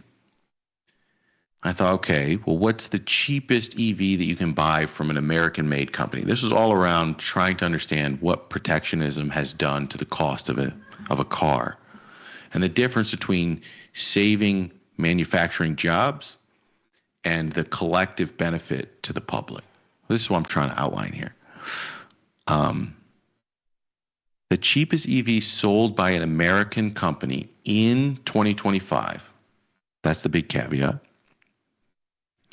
it is the Tesla Model 3, and it costs just right around $43,000. And for all these, I'm not factoring in government incentives, right, or tax credits. I think, with those tax credits, you probably can deduct about $7,500 off the Model 3, but you can do that in some places in China. So that $7,800 is actually $7,100, $7,200 in some places in China, depending on if you have access to credits. But let's not do that. So it's $43,000 is the cheapest EV made by an American company in the U.S. Those are made in California, those Model 3s. And interestingly enough, none of those three cars use unionized labor. So the BYD Seagull doesn't use unionized labor to create or manufacture those in China. The Nissan Leaf in Tennessee does not use unionized labor. And the Tesla Model 3 in California does not use unionized labor. Now, there's a big caveat to this. The Chevy Bolt was on the market in 2023. It traded at, I think, around $23,000 or $25,000. No, it's $25,600. And GM is going to reintroduce that in 2025. I don't think they have so far, and they haven't announced official pricing. But when they do, it will likely be somewhere around that $25,000 price point. It would likely be the cheapest EV and also be made by an American manufacturer. They make those in Michigan, or they did make those in Michigan, and they do use unionized labor. But my eyes just bugged out of my head, man. $7,800 for a brand new EV.